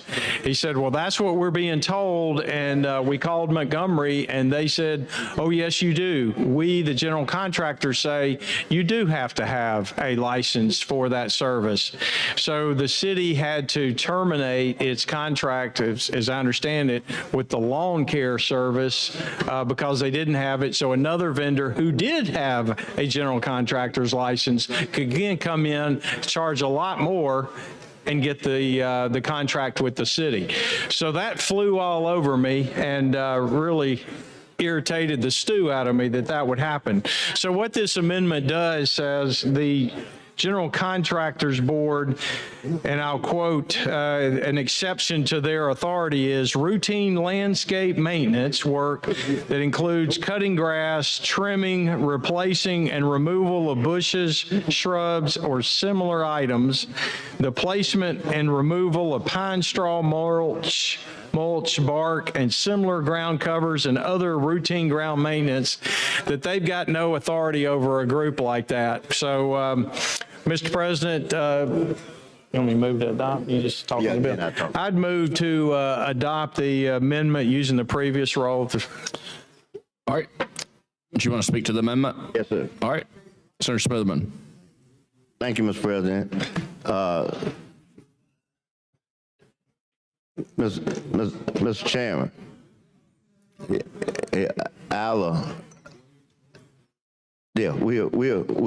dialogue. We're not going to do anything strange until you return. Take your time.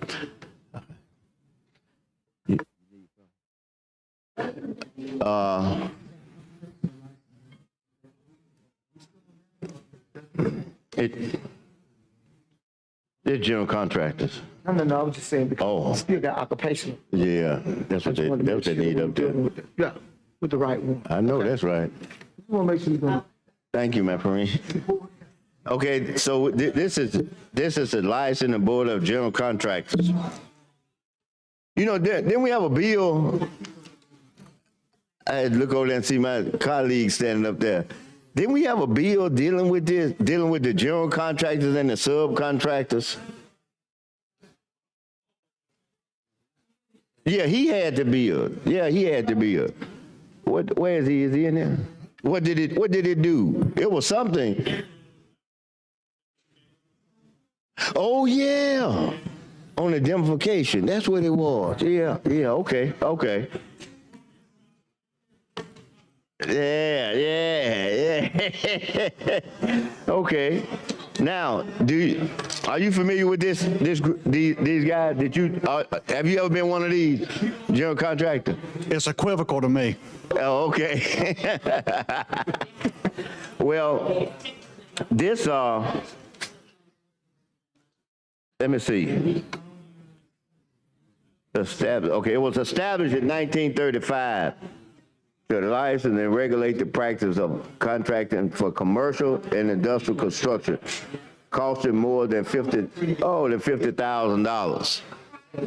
So in other words, at these times, this must be what they would consider not horrendous, but big jobs versus small jobs.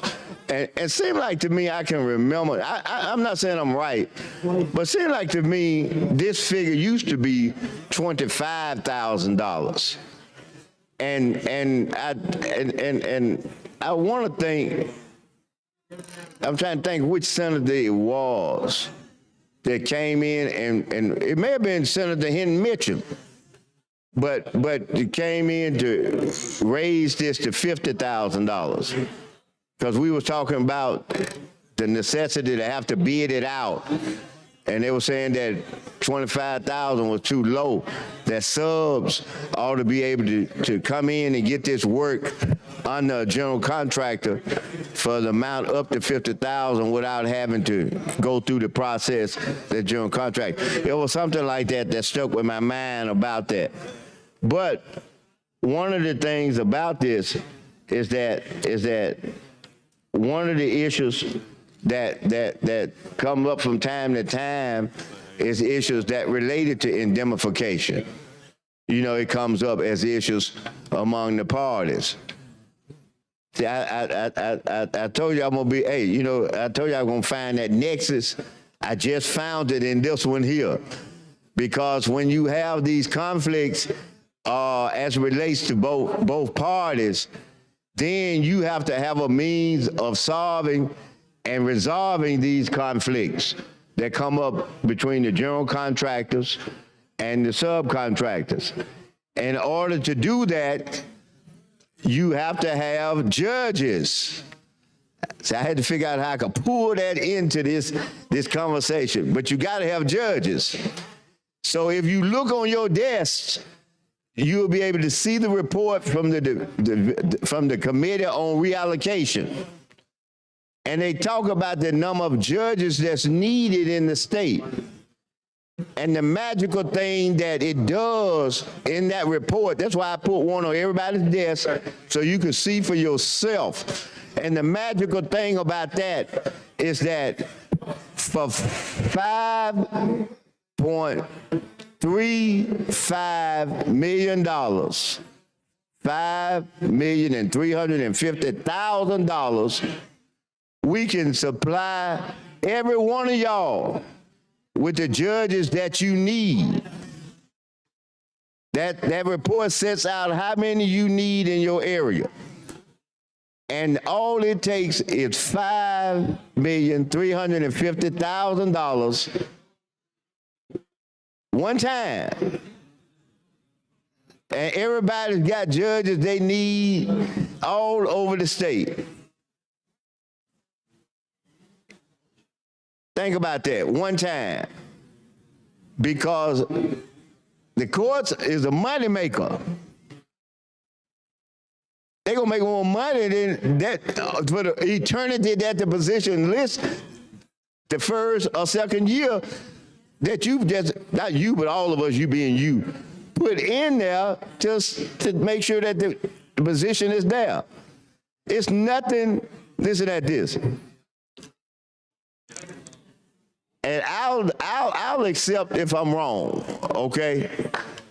But I'm here to bet you that it ain't nothing in that supplemental appropriation that gonna make money like these courts gonna make if they are established. It ain't nothing. Ain't no way you gonna make off of one judgeship a year that amount of no theme park. You ain't finna make it. I mean, and I'm not against anything. Don't y'all get me wrong. I'm for everybody taking care of their needs. I promise you. And if you think I'm not, you look at the votes. So far this year, I voted yes on everybody's piece of local legislation. Okay, because you know, that's fine. If you think it's gonna make it, money gonna help, I'm fine with it. But what I'm saying is that we got all that money and we struggling to pick $5 little million out of $1 billion, $5 million, so everybody can have a judge. That reminds me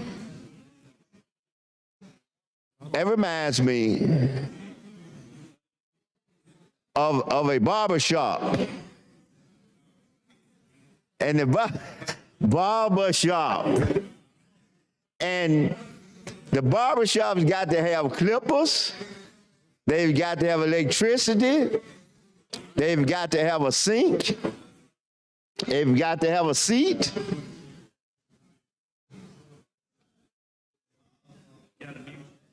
And they got a little rec. I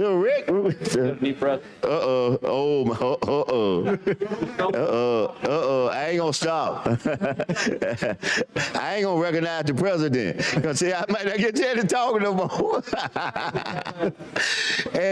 and yet, listen at this, because I'm giving you an analysis of what's happening in that supplemental appropriation. We need all those things to run the business. Y'all hear that? But guess what they do? Instead of getting all that run the business, they go buy a pool table and put back there in the game room. We don't buy razors. We don't buy clippers. We don't buy a seat. But we go get the pool table for the fun that makes no money. But we gonna buy a pool table, but we gonna buy what we need to run the business. That's the same premises. We got a backlog of cases.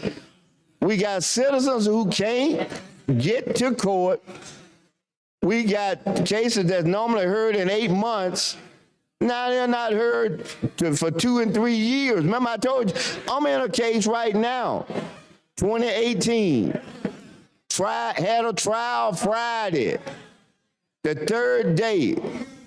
The next day that the judges got open that we can finish it on the 4th day is in July.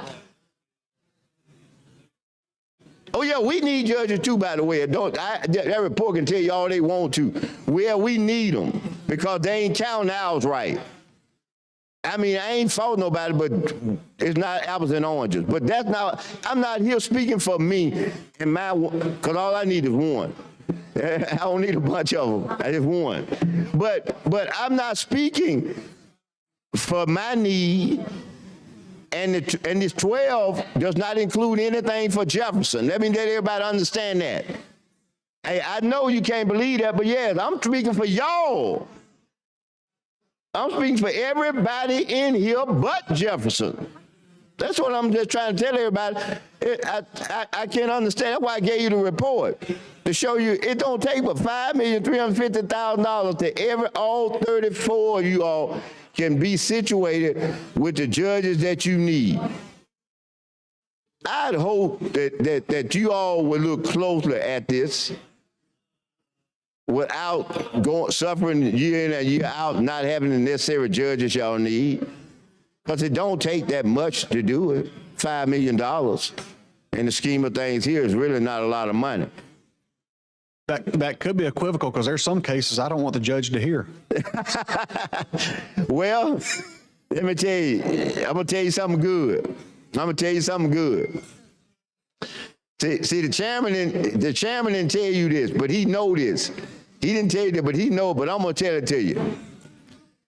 You know, the beauty of it all is that all them things that come on Tuesday, Wednesday, and Thursday, you here. You got to be here by the Constitution.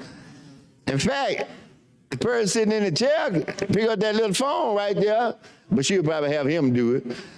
Pick up that phone and state troopers, go get them. And they will come to you where you are, in my case, be Birmingham, and seize me to bring me down here to put me in this seat.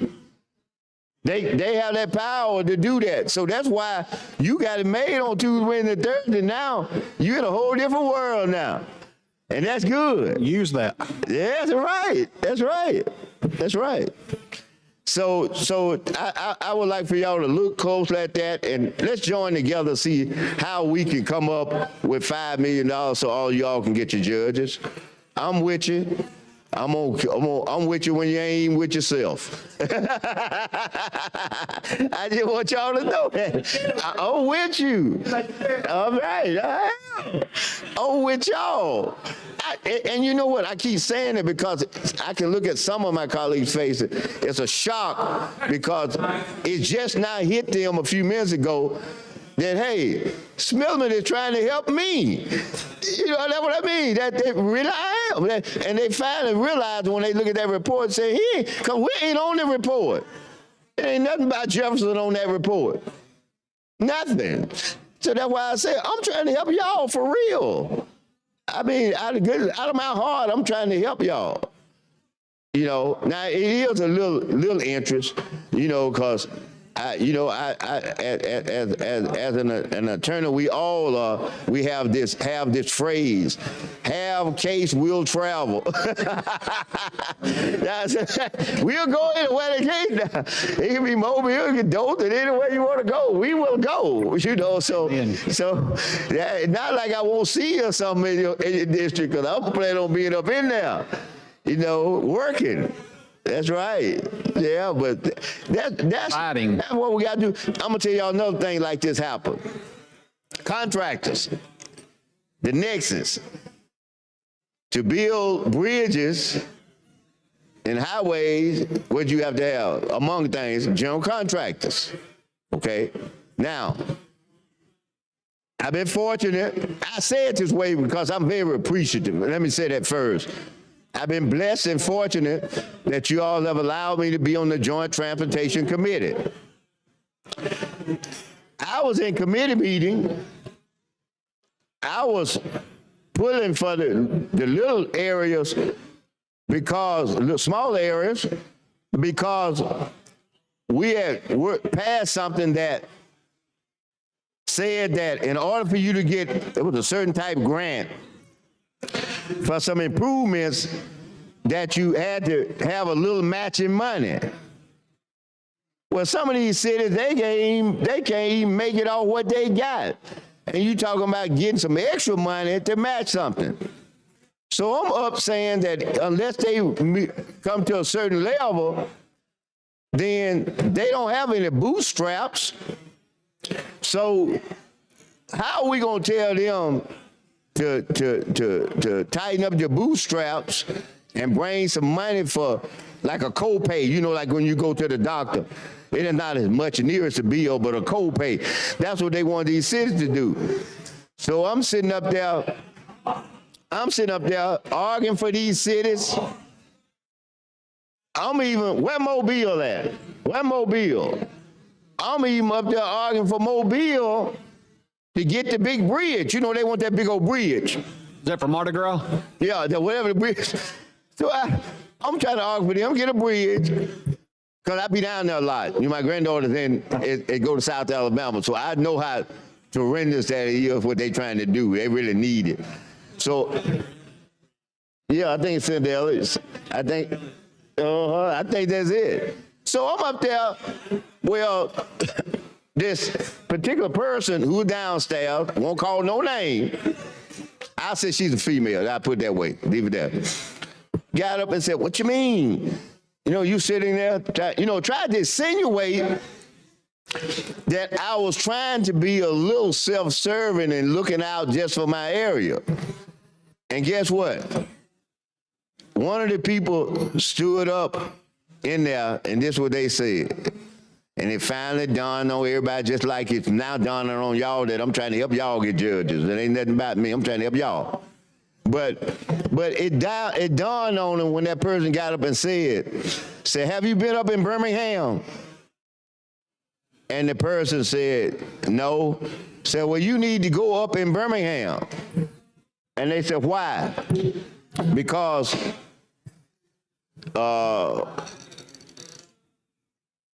he is really trying to help y'all. Because guess what? They said, what? They already got their freeway. We already had ours. See what I mean? It wasn't nothing for me to have to ask for. Because prior to these list of projects they were trying to set, they had to do ours because it was cracking. Holes was in it. Cars were going down in them. People were getting hurt.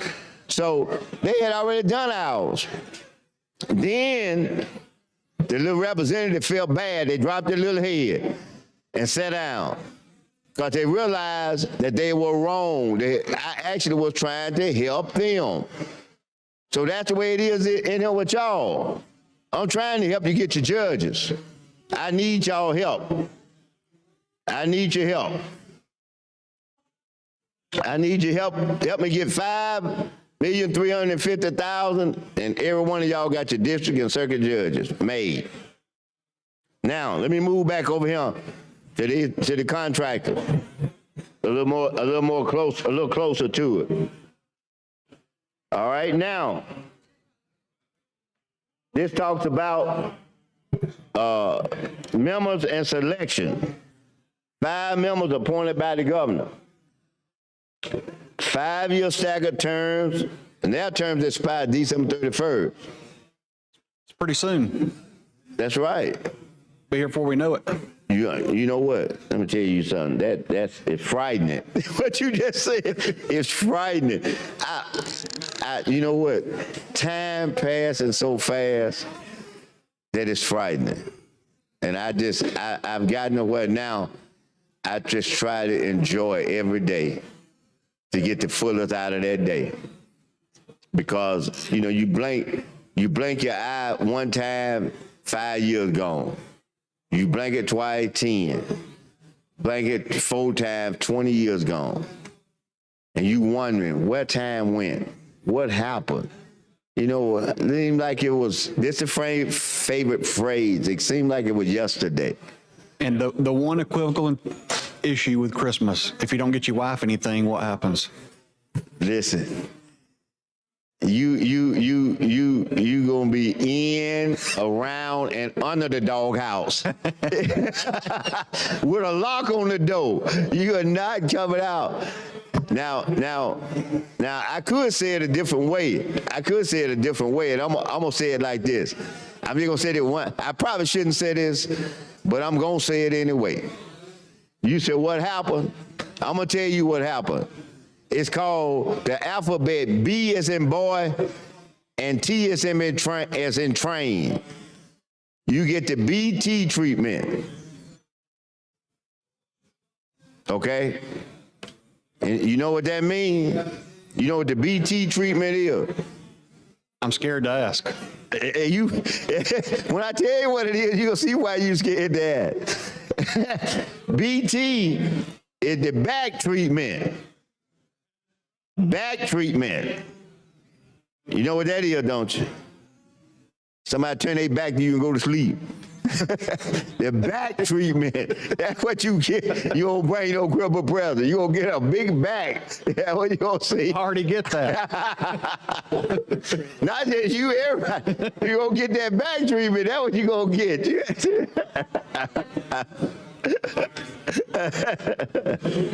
That's what we get ready to happen, you know.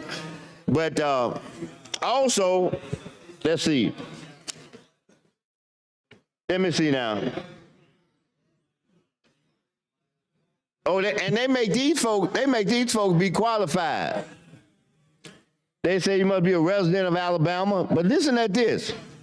You must have 10 years experience in the field as a contractor. 10 years. 10 long years.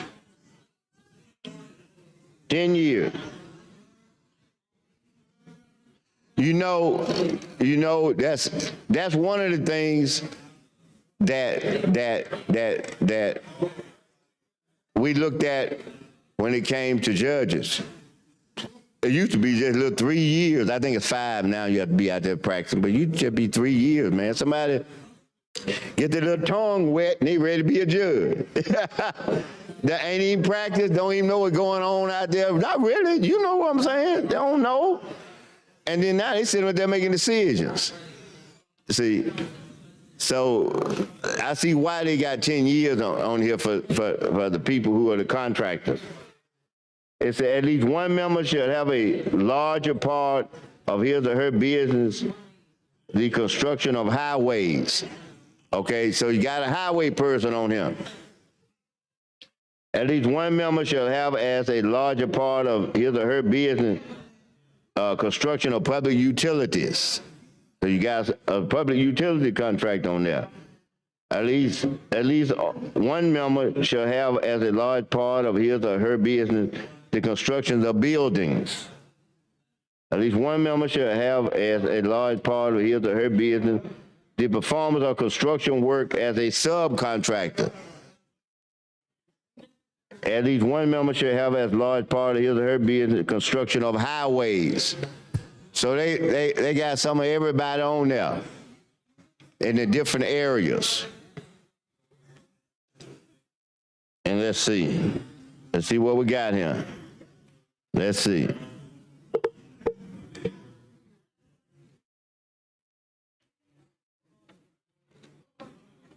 Let's see. Let's see. See what we got in here. Let's see. Let's see what we got. Let's see. 6 board members, 5 staff members. Let's see. I don't see.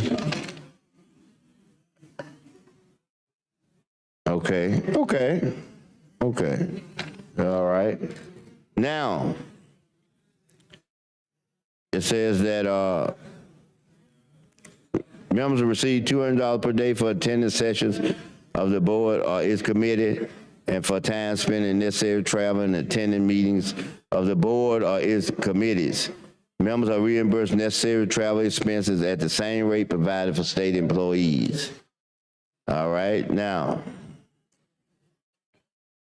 let's see. The source of funds is license and fee. Now, however, though, the board retains their unused balance after required distributions. I wonder how many of these boards have an excessive reserve. I didn't say reserve, excessive reserve, and we still appropriate money to them. I wonder how many of them. I bet you if I did a study of this, I could come up with that $5 million I'm looking for these judges. I bet you I could.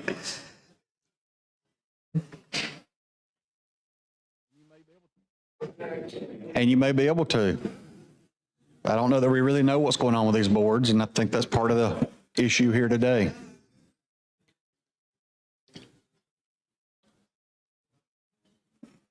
And after I think we get this one, we got the general contractors up right now, and I'm not sure where we're going next. You want to take over?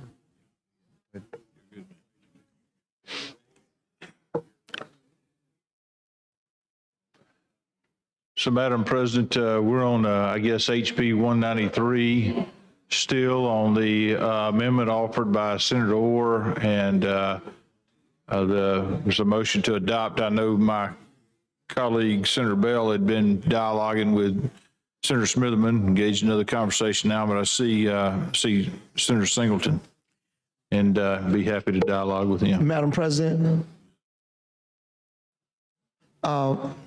Thank you, Madam President. We're gathered here today. What is that? That's the start of the Prince song. Yes.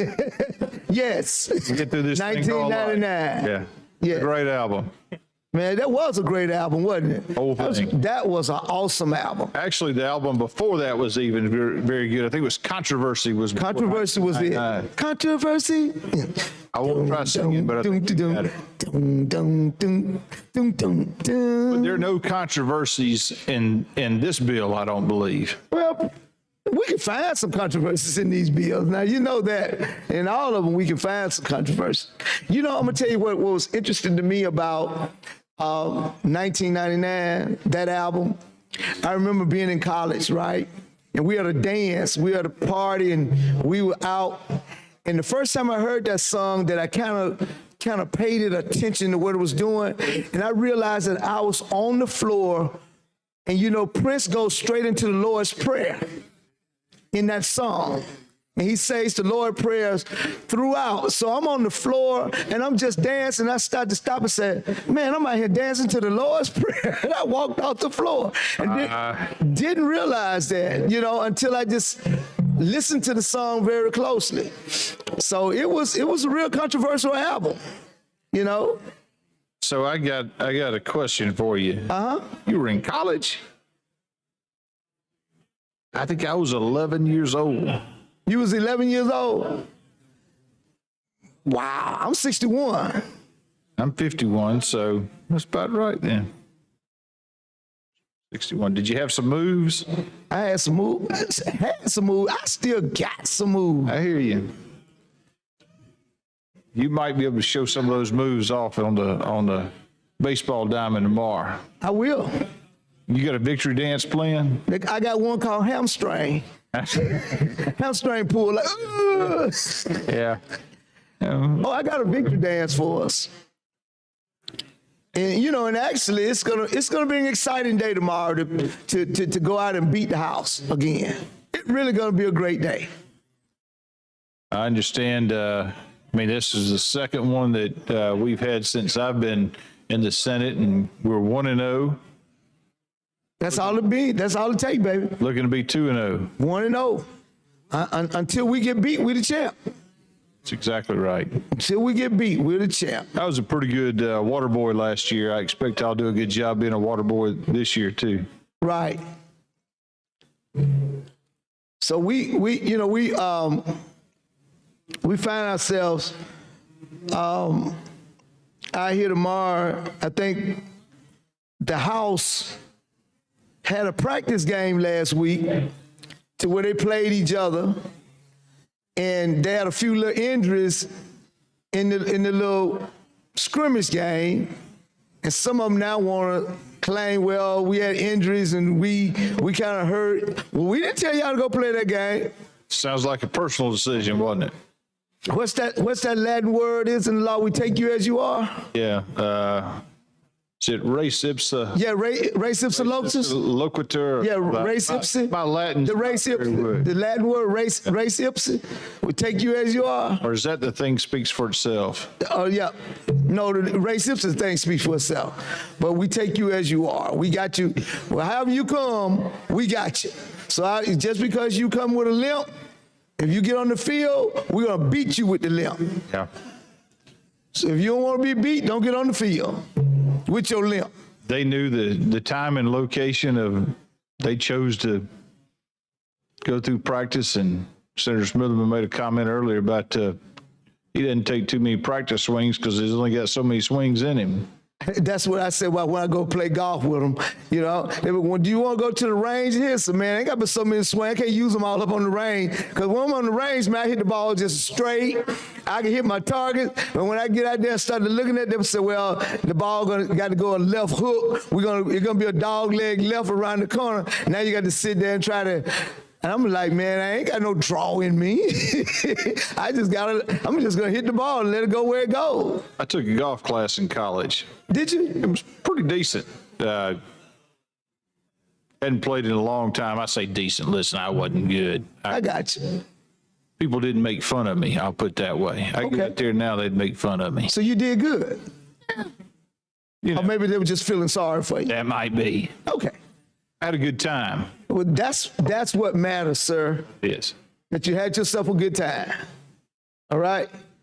And so, I don't know what we're talking about, occupational licensing board, financial studies, judicial, Alabama board of massage. This is a massage therapist? Yeah, we've covered massage therapists. This is going to be on the general contractors board, and I think Senator Orr had an amendment. Contractors. I think the tabled the committee amendment, and there's another amendment that I believe that you need to adopt, that he's had offered, and Senator Smitherman may have a question. So you had tabled the committee amendment? I believe that is correct, that committee amendment had been tabled.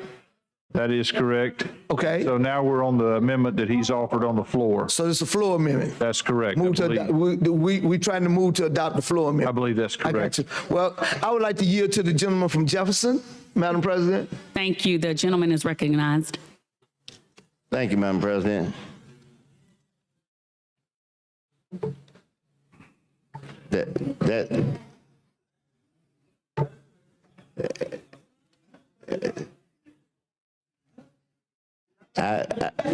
I want to just tell our leader up there that you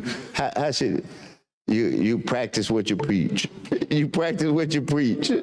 That's about the highest level of diversity you can do in here. A female and African American. So I just wanted to say that. Mr. Chairman. Yes, sir. We have about, how many we have left? About 14? I believe we're on the second one, so we've got 13, 14 more. All right. Well, I will make a request of you to do 12, and then I'm coming back to you. Okay.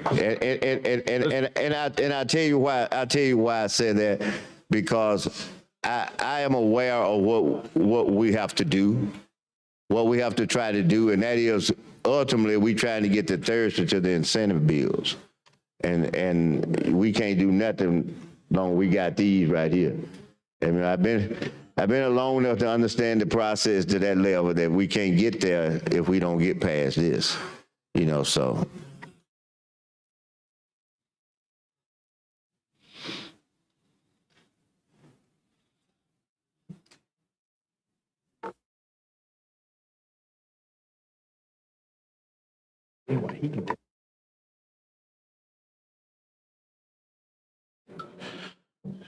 So, Mr. President, I understand there's conversations going on regarding this bill. I was just going to reiterate, I think where we're at on this is the committee amendment had been tabled, and there is now a floor amendment that Senator Orders offered. Yeah, and with that being said, Mr. President, I'd move to adopt the floor amendment using previous roll. All right, any objection? Hearing none, so ordered. Mr. Albritton, Mr. Williams, 29 ayes, 4 nays. The Senator Orr amendment is adopted. Mr. President, I'd move for final passage of HB 193 using previous roll. All right, any objection? Hearing none, so ordered. Mr. Albritton, Mr. Williams, 29 ayes, 4 nays. House Bill 193 passes. Secretary, call the next bill.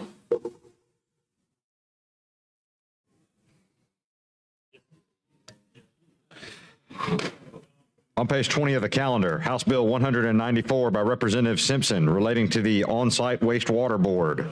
BIR pending. Mr. President, move for adoption of the BIR using previous roll. All right, any objection? Hearing none, so ordered. Mr. Albritton, Mr. Williams,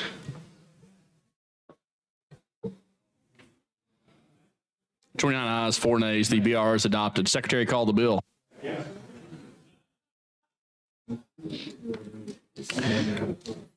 on page 20 of the calendar, House Bill 194 by Representative Simpson relating to the on-site wastewater board. Committee amendment pending. Senator Barfoot. Mr. President, the Sunset Committee had recommended a 4-year review, set-off review for this. I see my colleague on the other microphone over there, and I yield to him.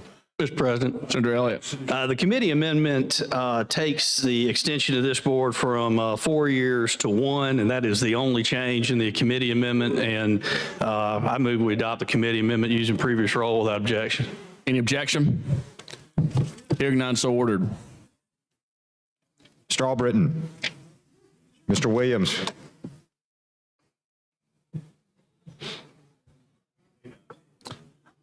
(28) ayes, 4 nays. The committee amendment's adopted. All right, Senator Barfoot. Thank you, Mr. President. With that being said, I'd move for final passage of, as amended, 194 as amended, using previous roll. All right, any objection? Hearing none, so ordered. Mr. Albritton, Mr. Williams,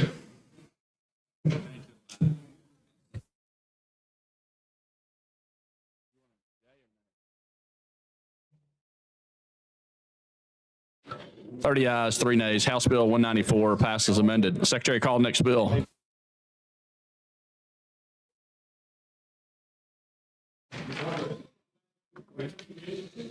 on page 21 of the calendar, House Bill number 195 by Representative Simpson relating to the Alabama Real Estate Commission. BIR pending.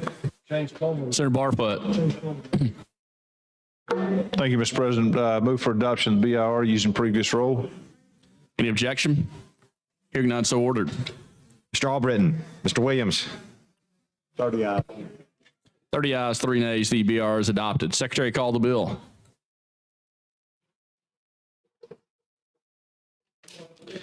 on page 20 of the calendar, House Bill number 195 by Representative Simpson relating to the Alabama Real Estate Commission. Mr. President, move for final passage of HB 195 using previous roll. All right, any objection? Hearing none, so ordered. Mr. Albritton, Mr. Williams, 30 ayes, 3 nays. The House Bill 195 passes. Secretary, call next bill.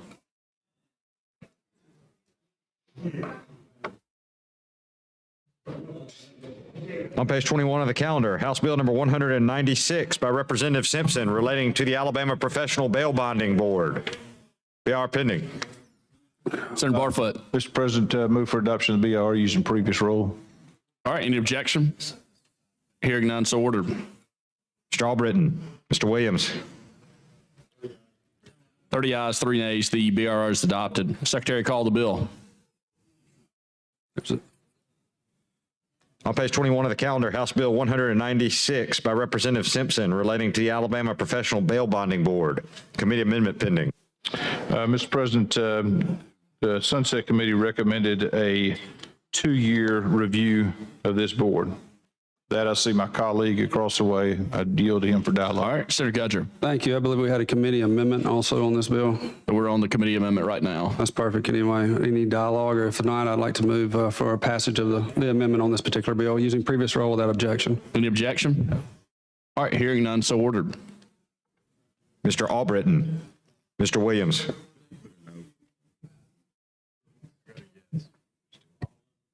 No on all amendments.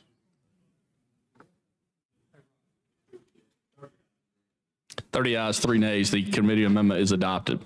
All right, Senator Barfoot. Thank you, Mr. President. With that, I move for adoption, final passage of HB 196 as amended. All right, any objection? Hearing none, so ordered. Mr. Albritton, Mr. Williams.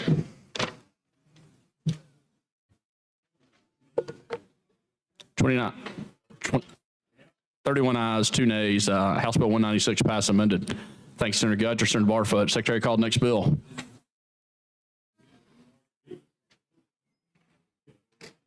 On page 21 of the calendar, House Bill 197 by Representative Shedd relating to the State Board of Occupational Therapy. BR pending. Mr. President, move for adoption of the BR using previous rule. All right, any objection? Hearing none, so ordered. Mr. Albritton, Mr. Williams.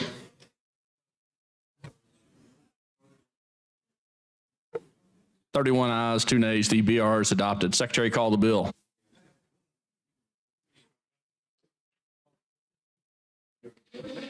On page 21 of the calendar, House Bill 197 by Representative Shedd relating to the Board of Occupational Therapy. Mr. President, move for final passage of HB 197 using previous rule. All right, any objection? Hearing none, so ordered. Mr. Albritton, Mr. Williams. 31 ayes, 2 nays. House Bill 197 passes. Secretary, call the next bill.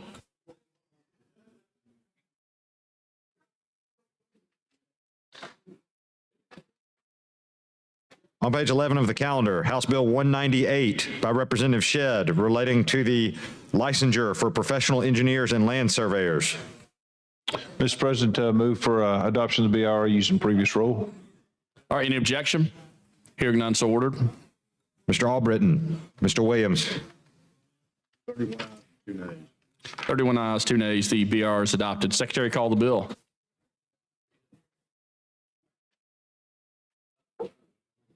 On page 11 of the calendar, House Bill 198 by Representative Shedd relating to the State Board of Licensure for professional engineers and land surveyors. Mr. President, move for final passage of HB 198 using previous rule. All right, any objection? Hearing none, so ordered. Mr. Albritton, Mr. Williams. 31 ayes, 2 nays. House Bill 198 passes. Secretary, call the next bill.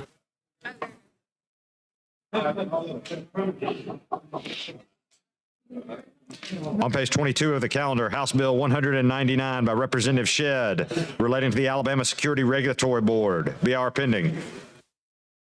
Mr. President, move for adoption of the BR using previous rule. All right, any objection? Hearing none, so ordered. Mr. Albritton, Mr. Williams. 31 ayes, 2 nays. The BR is adopted. Secretary, call the bill. On page 22, House Bill 199 by Representative Shedd. Committee amendment pending. Committee amendment pending. Mr. President, the Sunset Committee recommended a 4-year set-off review on this particular committee or board. I see my colleague across the way. I recognize him. I'd like to have him recognized. All right, Senator Elliott. Thank you, Mr. President. The committee amendment moved the renewal from 4 years back to 1 year, and I would move adoption of the committee amendment. All right, any objection? Hearing none, so ordered. Mr. Albritton, Mr. Williams.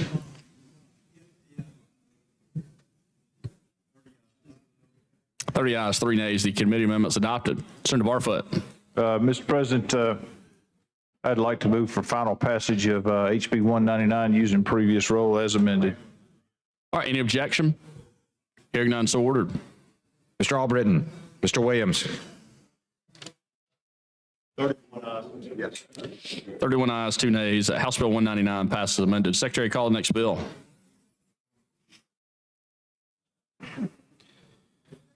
On page 11 of the calendar, House Bill number 200 by Representative Shedd relating to the Alabama Historical Commission. BR pending. Mr. President, move for adoption of the BR using previous rule. All right, any objection? Hearing none, so ordered. Mr. Albritton, Mr. Williams. 31 ayes, 2 nays. The BR is adopted. Secretary, call the bill.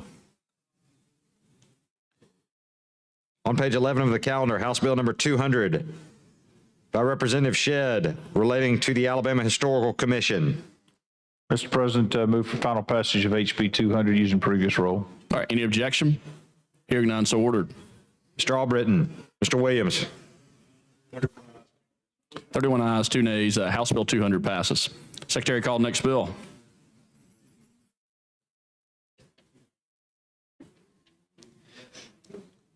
On page 12 of the calendar, House Bill 201 by Representative Underwood relating to the State Board of Registration for Architects.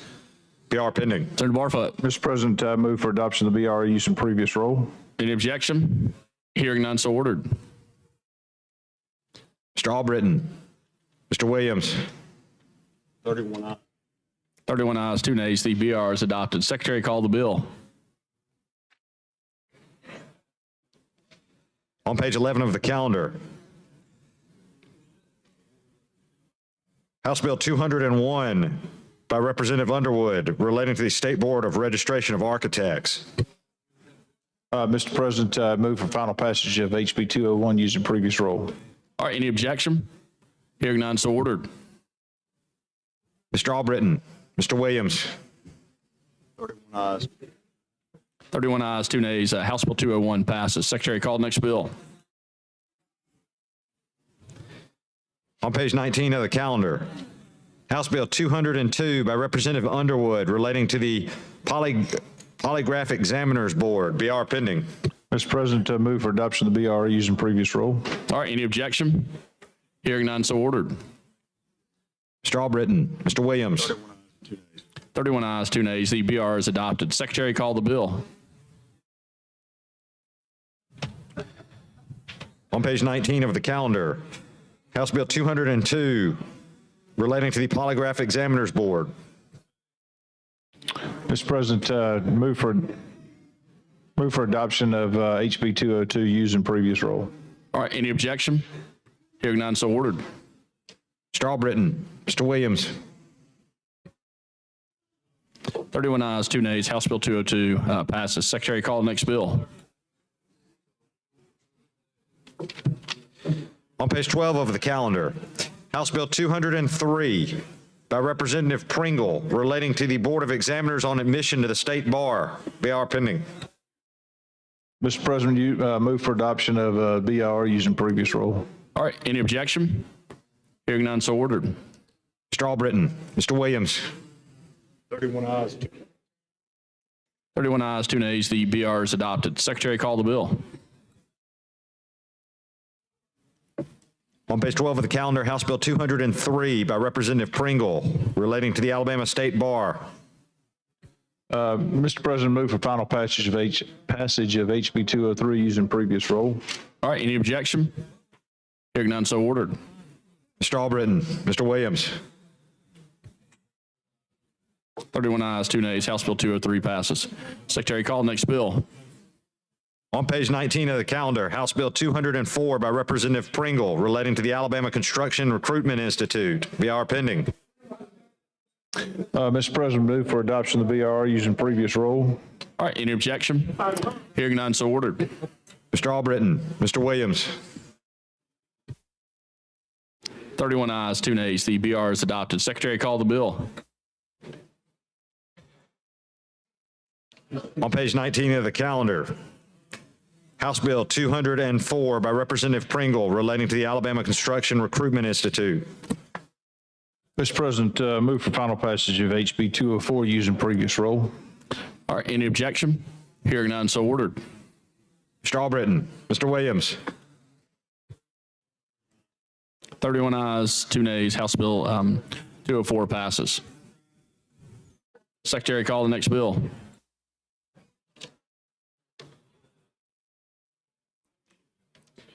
On page 23 of the calendar, House Bill 205 by Representative Rafferty relating to the Alabama Athletic Commission. BR pending. Mr. President, move for adoption of the BR using previous roll. All right, any objection? Hearing none, so ordered. Mr. Albritton, Mr. Williams. 31 ayes, 2 nays. The BR is adopted. Secretary, call the bill.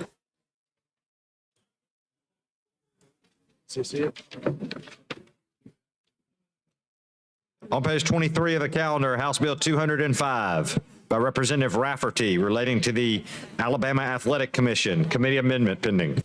Mr. President, the Sunset Committee recommended a 4-year set-off for review. I see my colleague across the way. I'd yield to him. Senator Elliott. Thank you, Mr. President. The committee amendment moves us to a 1-year continuation of this board, and I move adoption of the committee amendment using previous rule without objection. All right, any objection? Hearing none, so ordered. Mr. Albritton, Mr. Williams.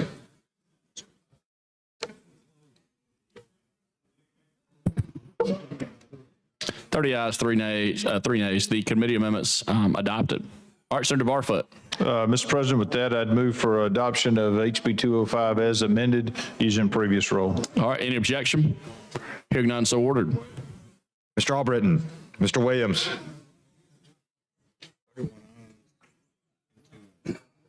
Twenty-nine ayes and 2 nays. 30 ayes, 2 nays. House Bill 205 passes amended. All right, Senator Reed. Oh, I'm sorry. Mr. President, Senator Gudger. I just wanted to say something real quick. You're recognized for a point of personal privilege. Thank you, a point of personal privilege. I just wanted to make sure Senator Barfoot knows how much we appreciate it. You know, everything that he's gone through, and we've had a lot of different changes in the sunset committees, and the way that we interpret those sunset recommendations to our standing committees has been uncertain a little bit in the past. We're not having that uncertainty anymore, and I'm just proud that we're able to go through these and filter some of the issues that we're dealing with in the past. Now we're not. Now we're focusing on those and making sure that all the people in the state of Alabama that has to get a license, and no matter what occupation it is, which is 23% of all jobs that are in the state of Alabama, have to go through these boards. And I just wanted to commend Senator Barfoot for being able to step in that gap and help us go through this process and have more eyes be able to look at it. So thank you. Thank you, sir. Thank you. Thanks, Senator Gudger. Thanks, Senator Barfoot. All right, Senator Reed. Or Senator Carnley, do you want to be recognized? Oh, okay, Senator Reed. Thank you, Mr. President. Ladies and gentlemen, thank you for your hard work today. Important for us to be on these sunset bills. It's a requirement for us, so I appreciate your attention to this. Let me make you aware we have 2 sunset bills left. We cannot move off to any other business until the sunset legislation is set aside or is passed. So we're looking for the finishing of the sunset we've already managed today. We'll have 2 pieces of legislation that are sunset bills that will be at 3:30 tomorrow. The reason I'm holding your attention is we have a very important event tomorrow night. Some of you have been planning for and exercising for and the like. So I'm going to make a motion here in a moment that we're going to come back tomorrow at 3:30 p.m. We're going to try to be adjourned as quickly after that as possible. So we're going to look at a couple of sunset bills, and then we're going to look at trying to move through the regular order to allow things to report and be set up for our day on Thursday.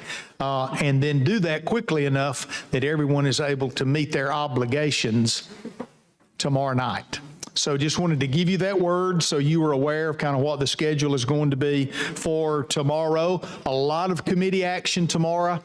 We all have committee meetings that we're going to be engaged in tomorrow. So with that and those announcements, thank you, Mr. President. We stand adjourned until 3:30 p.m. tomorrow. All right, heard the motion. All those in favor say aye. Aye. Any opposed? We stand adjourned. Thank you, sir.